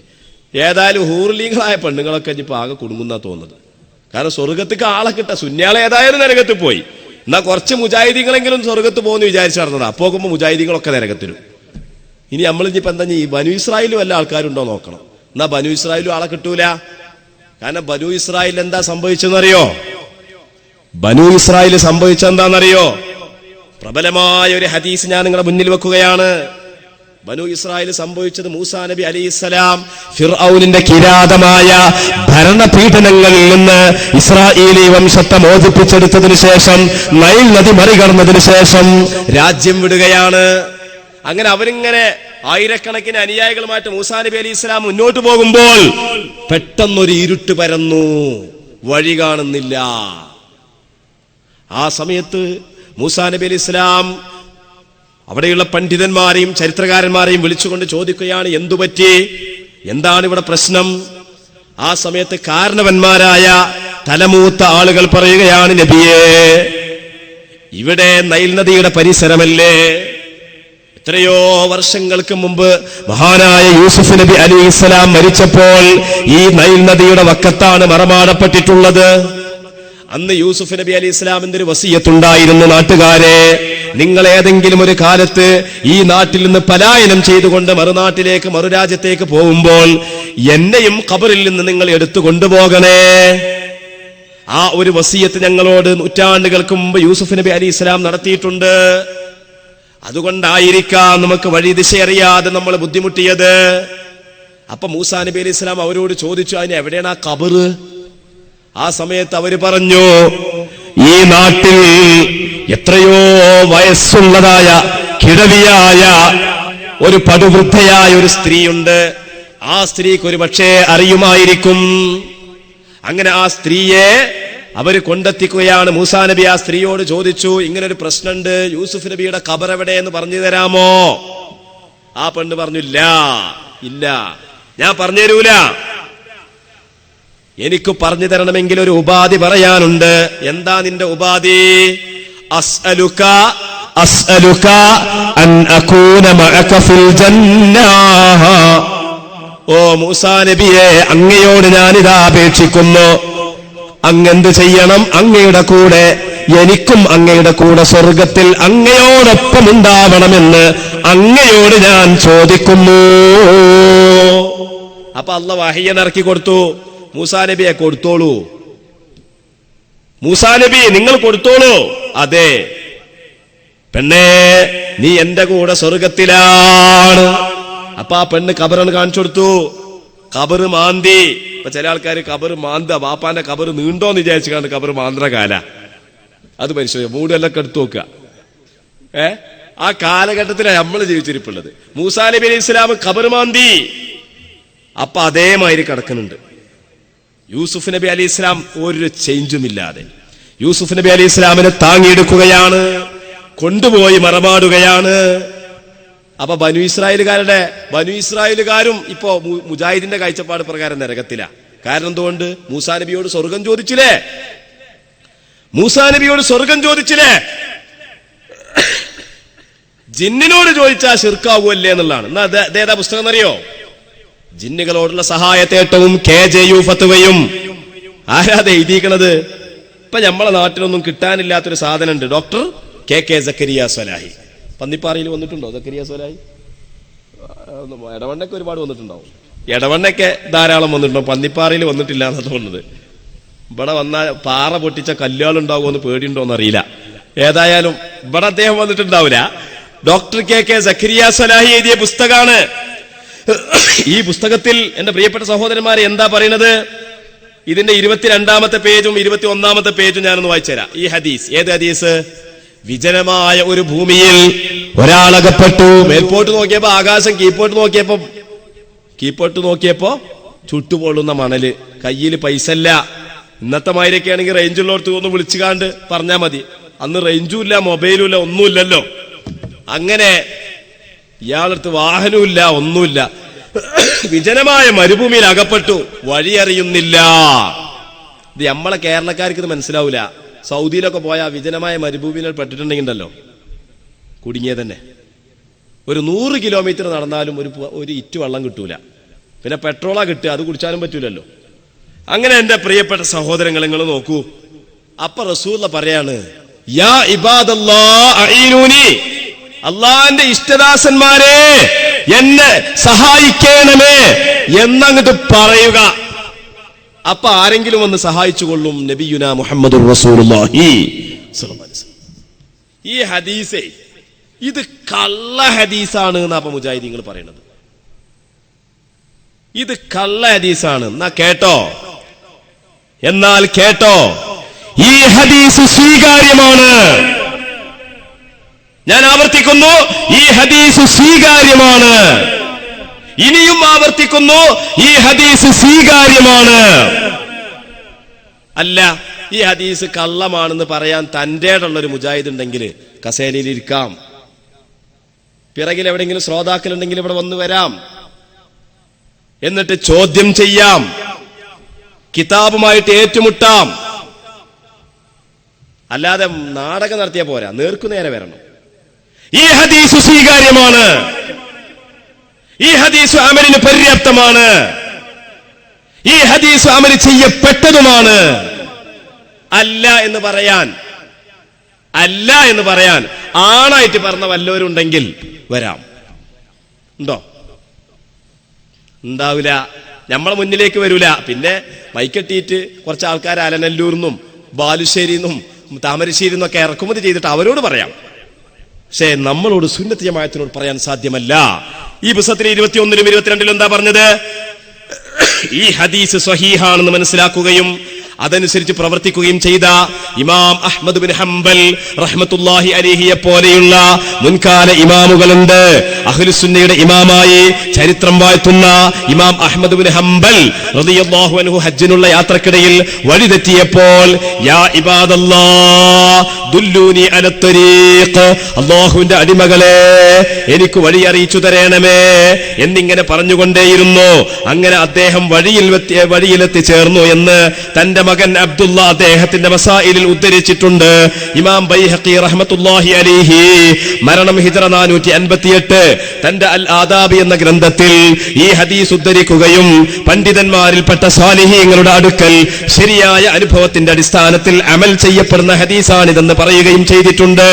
അതുപോലെ ഇമാം തബറാനി തന്റെ അൽ മുഅ്ജമുൽ കബീറിലും ഇമാം നവവി തന്റെ അൽ അദ്കാറിലും ഈ ഹദീസ് ഉദ്ധരിക്കുകയും ഇത് അനുഭവത്തിലൂടെ പരീക്ഷിച്ചറിഞ്ഞതാണെന്ന് രേഖപ്പെടുത്തുകയും ചെയ്തിട്ടുണ്ട്. ശൈഖുൽ ഇസ്ലാം ഇബ്നു തൈമിയ തന്റെ ദിക്ർ ദുആകൾ സമാഹരിച്ച അൽ കലിമത്തു ത്വയ്യിബ എന്ന ഗ്രന്ഥത്തിലും അദ്ദേഹത്തിന്റെ ശിഷ്യൻ ഇബ്നുൽ ഖയ്യിം തന്റെ അൽ വാബിൽ സയ്യിബ് എന്ന ഗ്രന്ഥത്തിലും ഇമാം ശൗക്കാനി തന്റെ തുഹ്ഫത്തുൽ ദാകിരീൻ എന്ന ഗ്രന്ഥത്തിലും ഇതുപോലെ മറ്റു പലരും ഈ ഹദീസ് ദിക്ർ ദുആകളുടെ കൂട്ടത്തിൽ ഉദ്ധരിച്ചിട്ടുണ്ട്. അപ്പോൾ മുൻഗാമികളായ മുഹദ്ദിസുകളും തൗഹീദി പ്രസ്ഥാനത്തിന്റെ അനിഷേധ നേതാക്കളും അമൽ ചെയ്യുകയും സഹീഹായി കണ്ട് അമൽ ചെയ്യാൻ നിർദ്ദേശിക്കുകയും ചെയ്ത ഹദീസാണിത്. മുൻഗാമികളൊക്കെ അത് സഹീഹായി കണ്ടു എന്നാ അവർ പറയുന്നത്. എന്നിട്ട് ഇപ്പത്തെ മുജാഹിദീങ്ങൾ പറയുന്നത് ഇത് കള്ള ഹദീസാണ്. എന്റെ ചോദ്യം എന്താണ്? മുൻഗാമികൾ ഇത് പ്രകാരം അമൽ ചെയ്തത് കള്ള ഹദീസാണോ? മുൻഗാമികൾ സഹീഹായി കണ്ട് അമൽ ചെയ്ത ഈ ഹദീസ് കള്ള ഹദീസാണോ? മുൻഗാമികൾ സഹീഹായി കൊണ്ട് എത്രയോ ഇമാമുമാർ സലഫ് സാലിഹീങ്ങളായ ഉലമാക്കൾ സഹീഹായി കണ്ട് അമൽ ചെയ്ത ഈ ഹദീസ് കള്ള ഹദീസാണോ? മുജാഹിദ് മറുപടി പറയണം മറുപടി പറയാൻ സാധിക്കൂല. ഈ ചോദ്യം എന്ന് പറഞ്ഞാൽ ഗോൾ കീപ്പർ ഇല്ലാത്ത ഗോൾ പോസ്റ്റിലേക്ക് അടിച്ച പന്താന്ന് വിചാരിച്ചാൽ മതി. ഗോൾ കീപ്പർ ഇല്ലാത്ത ഗോൾ പോസ്റ്റിലേക്ക് പന്തടിച്ചാൽ ഏത് കുട്ടി അടിച്ചാലും അത് ഗോളാവും. കാരണം ഇവർക്ക് ഇതിന് മറുപടി പറയാൻ ഗോൾ കീപ്പർ ഇല്ല. പിന്നെ മുഖാമുഖ നാടകം നടത്തിയിട്ട് കാര്യമില്ല. സുതാര്യമായ മുഖാമുഖത്തിനാണ് ഞങ്ങൾ വിളിക്കുന്നത്. ചോദിക്കാം, ഈ ഹദീസിനെ പറ്റി ചോദിക്കാം. ഇനിയും പറയട്ടെ സഹോദരന്മാരെ, നമ്മുടെ മുഹിയുദ്ദീൻമാരെ നേരത്തെ സ്വാഗത പ്രസംഗത്തിൽ പറഞ്ഞില്ലേ, മുഹിയുദ്ദീൻമാരിനെ പറ്റി മുസ്ലിയാർ പറഞ്ഞ മാതിരിയാണെങ്കിൽ മുഹിയുദ്ദീൻമാരിൽ കുഴപ്പമൊന്നുമില്ല എന്ന് അലവി മോദി പണ്ട് ഇടവെണ്ണി പറഞ്ഞില്ലേ. ഇവരിപ്പോ പറയുന്നത് എന്താ വെച്ചാൽ, ഇപ്പൊ ഇവർ പറയുന്നത് മുഹിയുദ്ദീൻ ഷെയ്ഖിന് കുഴപ്പമൊന്നുമില്ല. മുഹിയുദ്ദീൻ ഷെയ്ഖിന്റെ കിതാബുകളുണ്ട്. മുഹിയുദ്ദീൻ ഷെയ്ഖ് സ്വന്തം കൈപ്പടയിൽ എഴുതിയ കിതാബുകളൊക്കെ ഉണ്ട്. അത് ഒന്ന് അൽ ഫതുഹുർ റബ്ബാനി വൽ ഫൈദുർ റഹ്മാനിയാണ്. 2 ഉന്യത്തു ത്വാലിബീനാണ്. 3 ഫുതൂഹുൽ ഗൈബാണ്. അതൊക്കെ നല്ല നല്ല കിതാബുകളാണ്, ഒറിജിനൽ തൗഹീദാണ്. എന്നാ മുഹിയുദ്ദീൻ മാലയാണെങ്കിലോ പച്ചക്കള്ളാണ്. കാരണം മുഹിയുദ്ദീൻ മാലി പറഞ്ഞ എന്താ, അവർ ചൊന്ന ബൈത്തിന്നും ബഹജാ കിതാബിന്നും, അവർ ചൊന്ന ബൈത്തിന്ന്, യാർ ചൊന്ന ബൈത്തിന്ന്. അപ്പൊ ഇത് അണ്ണാച്ചി എഴുതിയതാണെന്നാണ് മണ്ണാർക്കാടിനടുത്തുള്ള പള്ളിക്കുന്ന് സൗത്തിൽ ജിന്ന് വിഭാഗം നേതാവ് തിരൂരങ്ങാടി സാജിദ് എന്നവൻ പ്രസംഗിച്ചത്. ഞങ്ങളതിന് മറുപടിക്ക് പോയി. പിറ്റേന്നാള് നമ്മളപ്പോഴും ആ മൗലവിനെ അണ്ണാച്ചി മൗലവി എന്ന് പറഞ്ഞില്ലല്ലോ.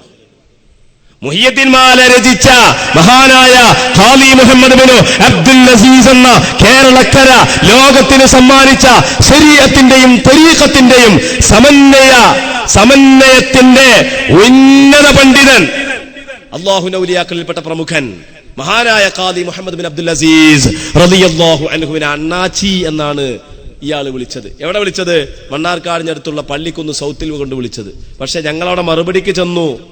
എന്നിട്ടും ആ മൗലവി അണ്ണാച്ചിയാണെന്ന് നമ്മൾ പറഞ്ഞില്ല. ഖാലി മുഹമ്മദിനെ അണ്ണാച്ചി എന്ന് വിളിച്ച മൗലവിയെ അണ്ണാച്ചി മൗലവി നമ്മൾ ആരെങ്കിലും പറഞ്ഞോ? നമുക്ക് ആ ഭാഷ അറിയില്ല, അങ്ങനെ പറയാൻ കഴിയില്ല. അങ്ങനെയുള്ള ഖാലി മുഹമ്മദിന്റെ മുഹിയുദ്ദീൻ മാല വളരെ വൃത്തികെട്ട മാലയാണ്. എന്നാ ഫതുഹുർ റബ്ബാനി കുഴപ്പമില്ല. കാരണം മുഹിയുദ്ദീൻ മാലിൽ എന്ത് പറഞ്ഞിട്ടുണ്ട്? എന്റെ മുരീദാരും നരകത്ത് കടക്കൂല. ഇത് മുഹിയുദ്ദീൻ ഷെയ്ഖ് പറയില്ല എന്നാ പറഞ്ഞത്. എന്റെ മുരീദന്മാര് നരകത്ത് കടക്കൂല എന്ന് മുഹിയുദ്ദീൻ ഷെയ്ഖ് പറയൂല. മുഹ്യിദ്ദീൻ ഷെയ്ഖ് അങ്ങനെ പറയുന്ന അല്പജ്ഞാനി അല്ല, അല്പത്തമുള്ള ആളല്ല എന്ന അയാൾ അവിടെ പ്രസംഗിച്ചത്. എന്നാ മുഹ്യിദ്ദീൻ ഷെയ്ഖ് എന്താ പറഞ്ഞത്?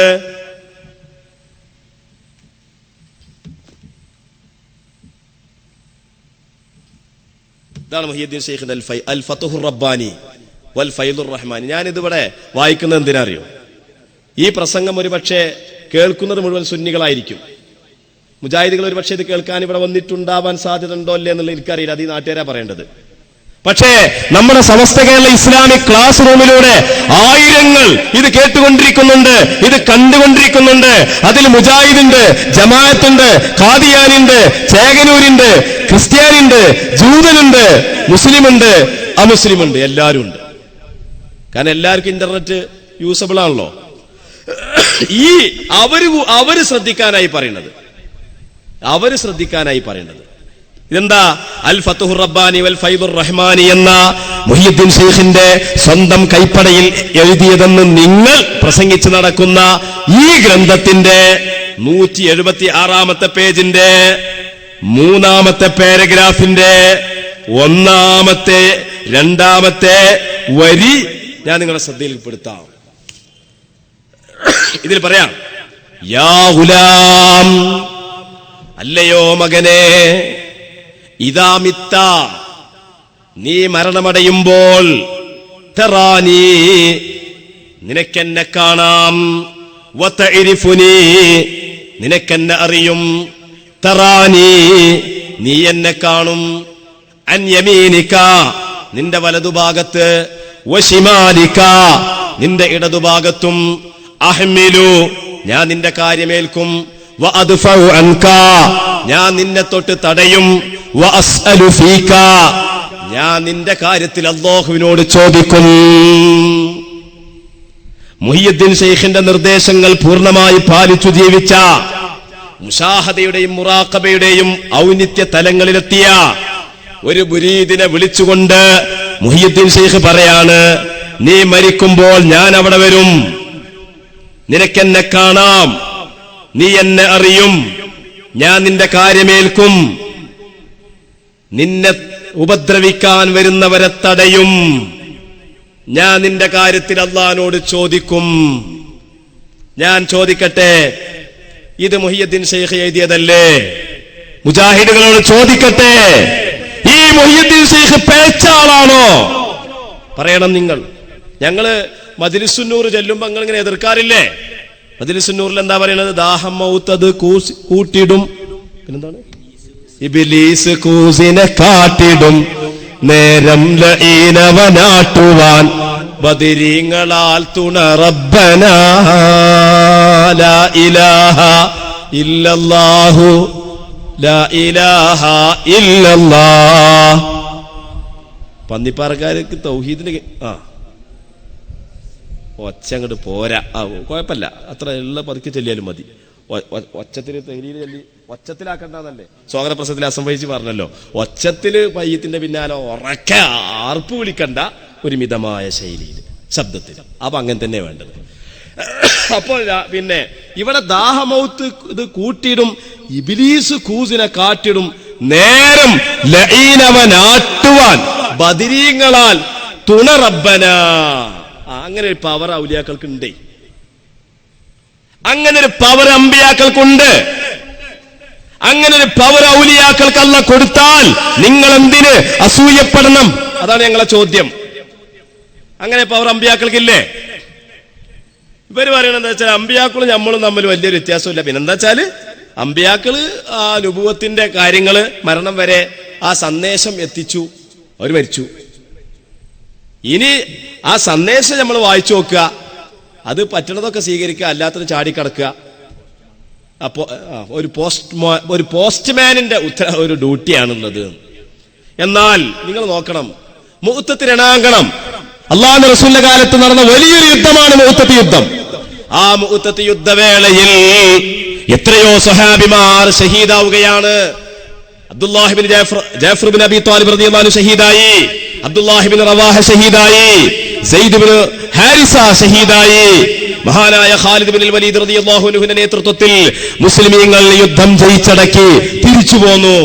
മൂന്നാമത്തെ ദിവസം മൂന്നാമത്തെ ദിവസം ജഅഫർ ഇബ്നു അബീ ത്വാലിബ് റളിയല്ലാഹു അൻഹുവിന്റെ വിധവയായ ഭാര്യ കരഞ്ഞുകൊണ്ട് റസൂലുള്ളാഹിന്റെ അടുക്കൽ വന്നു. നബിയെ, എന്റെ കുട്ടികൾ യതീമുകളായല്ലോ. നബിയെ, എന്റെ കുട്ടികൾ അനാഥരായല്ലോ.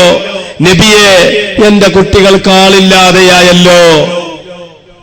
ആ സമയത്ത് നബി സല്ലല്ലാഹു അലൈഹി വസല്ലം തങ്ങൾ പറഞ്ഞ മറുപടി കേൾക്കാൻ ഇന്നത്തെ ഒരു ഗ്രൂപ്പ് മുജാഹിദിനും കഴിയൂല. ആ മറുപടി വായിക്കാൻ അവർക്ക് സാധിക്കൂല.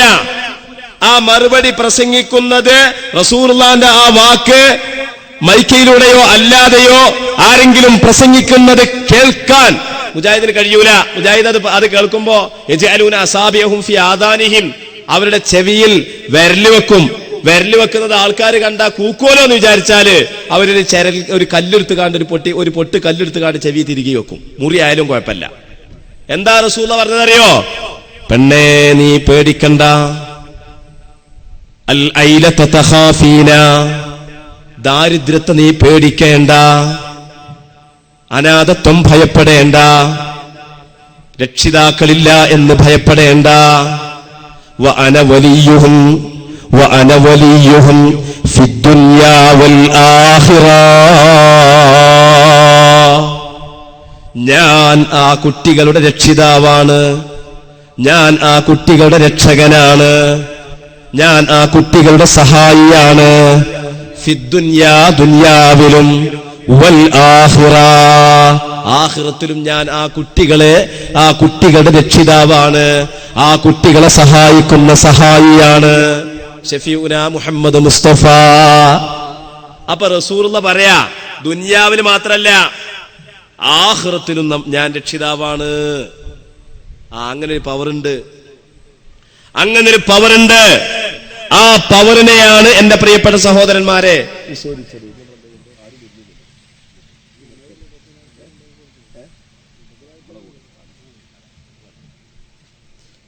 നേരം 10 മണിയായി.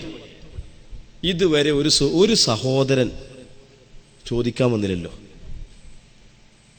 നമ്മൾ നോട്ടീസിൽ അറിയിച്ചിരുന്നില്ലേ? നോട്ടീസിലുണ്ടായി. നോട്ടീസിൽ നമ്മൾ ആർക്കും ചോദിക്കാം, എത്രയും ചോദിക്കാം. അതിനുള്ള വേദിയാണ്. എന്റെ പ്രിയപ്പെട്ട മുഅ്മിനീങ്ങളെ, ഇത്ര നല്ല, ഇത്ര സുതാര്യമായ, സദുദ്ദേശ്യപരമായ ഒരു വേദി ഇവിടെ ആർക്കും ആരോടും പക തീർക്കുന്ന പരിപാടി. ഞങ്ങളെ കുറെ പരിപാടി കലക്കിയിട്ടുണ്ട്. കലക്കിയോലെ പിന്നെ കലക്കാനാക്കൂല. ഈ പരിപാടിയൊന്നും ഞമ്മക്കില്ല. നമ്മളെ സംബന്ധിച്ചിടത്തോളം ഞങ്ങൾ ഒരുപാട് മുഖാമുഖം നടത്തിയിട്ടുണ്ട്. അത് ഇത്ര 100, 200, 500 ഇതൊന്നും നമ്മൾ പറയാൻ തയ്യാറല്ല. കുറെ നമ്പർ പറഞ്ഞു കാണ്ട് കളിക്കുന്ന ആ ഏർപ്പാട് അതൊന്നുമല്ല. ഇവിടെ പന്നിപ്പാറയിൽ ഒരു മുഖാമുഖം നടക്കുക, ഒരു ചോദ്യോത്തരം. ഇവിടെ പന്നിപ്പാറയിൽ ശ്രോതാക്കളായ എന്റെ പ്രിയപ്പെട്ട മുജാഹിദുകൾ, അത് ഏത് വിഭാഗം മുജാഹിദായാലും വേണ്ടില്ല. ഇനി മുജാഹിദ് എന്ന് പറയാൻ കഴിയാത്ത ആളുകളായാലും കുഴപ്പമില്ല. ചില ആളുകൾക്ക് ഞാൻ മുജാഹിദ് എന്ന് പറയാൻ ഒരു പേടിയാ. കാരണം മുജാഹിദ് എന്ന് പറഞ്ഞാൽ ഏത് ഗ്രൂപ്പ് മുജാഹിദാന്നുള്ള അടുത്ത ജനങ്ങൾ ചിന്തിക്കും. അപ്പൊ അത് പറയാനൊരു തരം വല്ലായ്മ. അവർക്കും വന്ന് ചോദിക്കാമെന്ന് എത്ര തവണ നമ്മൾ പറഞ്ഞു. എത്ര തവണ നിങ്ങൾ നോക്കൂ സഹോദരങ്ങളെ, ആ കാണുന്ന ക്യാമറ നമ്മുടെ ക്ലാസ് റൂമിന്റെ ക്യാമറയാണ്. ആ ക്യാമറ നിങ്ങളുടെ ചിത്രം ലോകത്തെത്തിച്ചുകൊണ്ടിരിക്കുന്നുണ്ട്. ആ ക്യാമറ ശൂന്യമായി കാണുന്ന ആ കസേരകളെ ലോകത്തിലേക്ക് എത്തിക്കുന്നുണ്ട്. ഇത്ര സൗകര്യം ചെയ്തിട്ടൊരു മുജാഹിദിനോട് ചോദിക്കാൻ തയ്യാറായില്ലല്ലോ, വരാൻ കഴിഞ്ഞില്ലല്ലോ. ഇപ്പൊ മിനിഞ്ഞാന്ന് പുത്തനങ്ങാടി പ്രസംഗിച്ചുകൊണ്ടിരിക്കുന്നതുണ്ട്. ഞാൻ 9 മണിക്ക് ഞാൻ പറഞ്ഞു, എന്റെ പ്രസംഗത്തിൽ സംശയമുള്ളവർക്ക് ചോദിക്കാം, ഞാൻ എന്റെ പ്രസംഗം നിർത്തും. അപ്പൊ ഞാൻ നിർത്തും എന്ന് പറഞ്ഞു.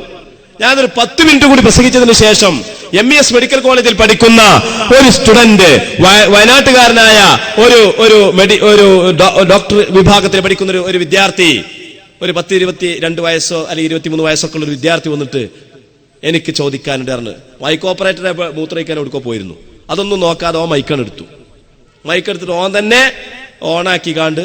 അപ്പൊ ഞാൻ എന്റെ പ്രസംഗം വാഹിറു ദഅ്വാനാ അൽഹംദുലില്ലാഹി റബ്ബിൽ ആലമീൻ അസ്സലാമു അലൈക്കും എന്ന് കസേരയിലിരുന്നു. അദ്ദേഹത്തിന് ചോദ്യം. അദ്ദേഹത്തോട് ഞാൻ ചോദിച്ചു, നിങ്ങൾ ഏത് വിഭാഗമാണ്? അദ്ദേഹം ഞാനൊരു മുസ്ലിമാണ് എന്നൊക്കെ പറഞ്ഞു. ആയിക്കോട്ടെ, ഏതായാലും ഇനിയിപ്പോ മുസ്ലിം ആയാലും നിങ്ങൾ അമുസ്ലിം അല്ലല്ലോ, ചോദിച്ചോളൂ പറഞ്ഞു. അദ്ദേഹം ചോദിച്ചു, ഞാൻ മറുപടി പറഞ്ഞു. ഇഷ്ടപ്പെട്ടോ എന്ന് ചോദിച്ചു. അതെ, തൃപ്തനായി. അദ്ദേഹം തിരിച്ചുപോയി. ആ രൂപത്തിൽ ഇവിടെ ആരും ആരെയും ഒന്നും പറയൂല.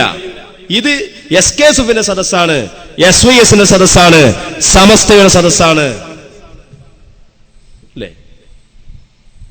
അതുകൊണ്ട് എന്റെ പ്രിയപ്പെട്ട സഹോദരങ്ങളെ, ഞാൻ അടിവരട്ടുകൊണ്ട് ആവർത്തിക്കുന്നു, ഒരു മുസ്ലിമിന് മുജാഹിദാവാൻ സാധ്യമല്ല. ഒരു മുസ്ലിമിന് മുജാഹിദാവാൻ സാധ്യമല്ല. സമയം 10 മണിയായി. എന്തുകൊണ്ട് സാധ്യമല്ല?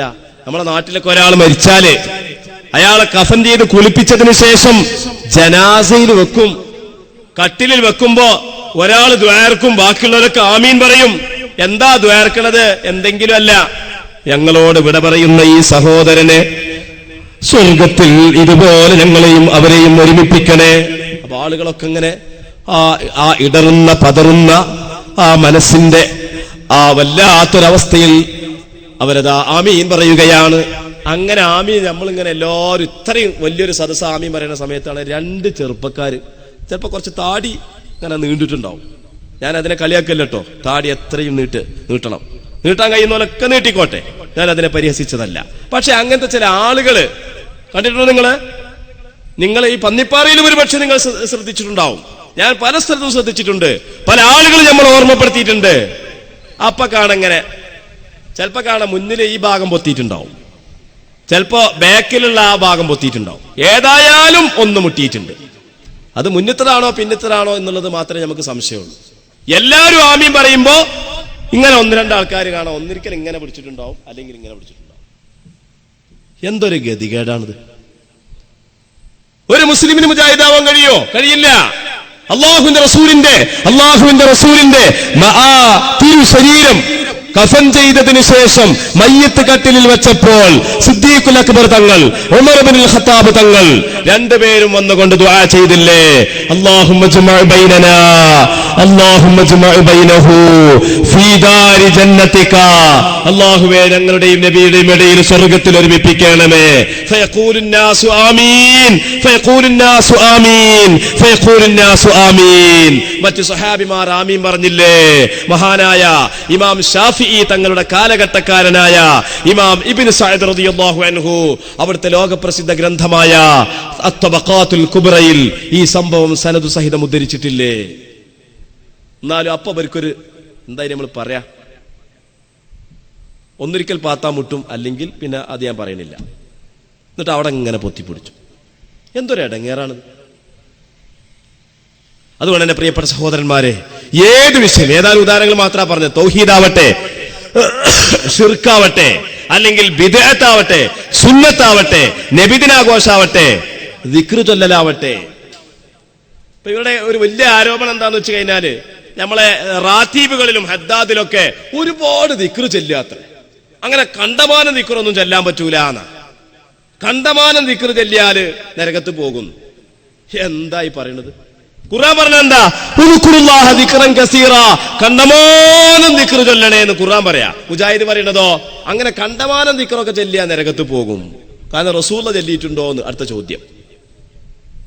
എന്റെ പ്രിയപ്പെട്ട സഹോദരന്മാരെ, എന്നാൽ ഞാൻ ചോദിക്കട്ടെ, 4000 ചില്ലാനം ഹദീസ് റസൂലിൽ നിന്ന് നമുക്ക് പഠിപ്പിച്ചു തന്ന മഹാനായ അബൂ ഹുറൈറ റളിയല്ലാഹു അൻഹു എന്ന ആ പ്രസിദ്ധനായ സ്വഹാബി ഒരു ദിവസം എത്ര തസ്ബീഹ ചൊല്ലുന്നത്? പന്നിപ്പാറയിലുള്ള ഒരൊറ്റ കുട്ടി അത്ര തസ്ബീഹ് ചൊല്ലിയിട്ടുണ്ടാവില്ല. എടവണ്ണയിലുള്ള ഒരൊറ്റ മനുഷ്യൻ അത്ര തസ്ബീഹ് ചൊല്ലിയിട്ടുണ്ടാവും. ഓരോ ദിവസവും എത്ര ചൊല്ലിയിരുന്നു? അഖ്റജ ഇബ്നു സഅദ് ബിസനദിൻ സഹീഹ് അൻ ഇക്രിമത അന്ന അബൂ ഹുറൈറത കാന യുസബ്ബിഹു കുല്ല യൗമിൻ 12,000 തസ്ബീഹ. 12,000 തസ്ബീഹ് ഓരോ ദിവസവും ചൊല്ലിയിരുന്നു. ഇത് മുജാഹിദ് കണ്ടോ അല്ലേ നമുക്കറിയില്ല കേട്ടോ. 12,000 തസ്ബീഹ്, 12,000 തസ്ബീഹ് മഹാനായ അബൂ ഹുറൈറ റളിയല്ലാഹു അൻഹു ചൊല്ലിയിരുന്നു എന്ന് ഇമാം ഇബ്നു സഅദ് റളിയല്ലാഹു അൻഹു തബഖാത്തുൽ കുബ്രയിൽ പറയുന്നു. എന്റെ പ്രിയപ്പെട്ട മുജാഹിദിന്റെ ചെറുപ്പക്കാരോട് എനിക്ക് പറയാനുള്ളത്, നിങ്ങൾ ആ മൗലവിമാരുടെ CD അതിങ്ങനെ മൊബൈലിലാക്കിയിട്ട് ഇയർഫോൺ വെച്ച് ചവിട്ടിൽ ഇങ്ങനെ കുത്തി കൊടുത്തിട്ട് ഇങ്ങനെ നേരം വെളുക്കോളം കേട്ടിരുന്നാ പോരാ. ഇങ്ങനെയൊക്കെ ചില സംഭവങ്ങൾ കിതാബുകളിലുണ്ട്. അത് നിങ്ങൾ മനസ്സിലാക്കണം. അതിന് സുന്നത്ത് ജമാഅത്തിന്റെ വഴി സ്വീകരിക്കണം. ഞാൻ ഒരൊറ്റ കാര്യം കൂടി പറഞ്ഞു നിർത്തട്ടെ. ഒറ്റ കാര്യം എന്താണെന്നറിയോ? നാരിയത്ത് സ്വലാത്ത്, എത്ര മനോഹരമായ സ്വലാത്ത്! അള്ളാഹുവിന്റെ റസൂലിന്റെ പൂർണ്ണത വളരെ വളരെ സുന്ദരമായി നമ്മുടെ മുമ്പിൽ അവതരിപ്പിച്ചു തന്ന സ്വലാത്ത്. ആ സ്വലാത്തിന് പറയുന്നത് നബിയെ കൊണ്ടാണ് നമുക്ക് വിജയമുണ്ടാകുന്നത്, നബിയെ കൊണ്ടാണ് മഴ ലഭിക്കുന്നത്, നബിയെ കൊണ്ടാണ് കുരുക്കഴിയുന്നത്. ഇതൊക്കെ ശിർക്കാണ് എന്നാണ് ഇപ്പൊ അവർ പറയുന്നത്. എന്നാൽ എന്റെ ചോദ്യം എന്താണ്? മഹാനായ ഉമർ ഇബ്നുൽ ഖത്താബ് റളിയല്ലാഹു അൻഹു ഹിജ്റ 13-ാമത്തെ വർഷത്തിൽ ഭരണം ഏറ്റെടുത്തപ്പോൾ സഹാബിമാരെ വിളിച്ചുകൂട്ടിക്കൊണ്ട് നടത്തിയതായ പ്രസിദ്ധമായ പ്രസംഗത്തിൽ, ആ പ്രസംഗത്തിൽ പറഞ്ഞില്ലേ, വഅന ബിഹി അസ്അദു, ഞാൻ ആ നബിയെ കൊണ്ടാണ് വിജയിക്കുന്നത്. എന്റെ ദുനിയാവിലും ആഖിറത്തിലുമുള്ള സർവ വിജയവും ആ റസൂല് കാരണമാണ്. അപ്പൊ റസൂല് കാരണം വിജയിക്കുമെന്ന് മഹാനായ ഉമർ ഇബ്നുൽ ഖത്താബ് തങ്ങൾ പറഞ്ഞെങ്കിൽ ആ ഉമർ ഇബ്നുൽ ഖത്താബ് തങ്ങൾ മുശ്രിക്കാണോ? പറയണം മുജാഹിദുകള്, മൗലവിമാര് ഏത് മുഖാമുഖത്തിലായാലും ഈ ചോദ്യത്തിനൊക്കെ മറുപടി പറയണം. മറുപടി ഇല്ലാതെ ഇങ്ങനെ മിണ്ടാതിരുന്നാ പോരാ, എന്തെങ്കിലും പറഞ്ഞു പോയാ പോരാ. അല്ലാഹു തആല സൽബുദ്ധി പ്രദാനം ചെയ്യുമാറാവട്ടെ, ഹിദായത്ത് നൽകുമാറാവട്ടെ, ശരിയായ അറിവ് നൽകുമാറാവട്ടെ, ശരിയായ സുന്നത്ത് ജമാഅത്തിന്റെ വഴിയിലേക്ക് തിരിച്ചെത്തുവാൻ അവർക്കും എല്ലാവർക്കും തൗഫീഖ് പ്രദാനം ചെയ്യുമാറാവട്ടെ. വആഖിറു ദഅ്വാനാ അൽഹംദുലില്ലാഹി റബ്ബിൽ ആലമീൻ. അസ്സലാമു അലൈക്കും വറഹ്മത്തുള്ളാഹി വബറകാതുഹു.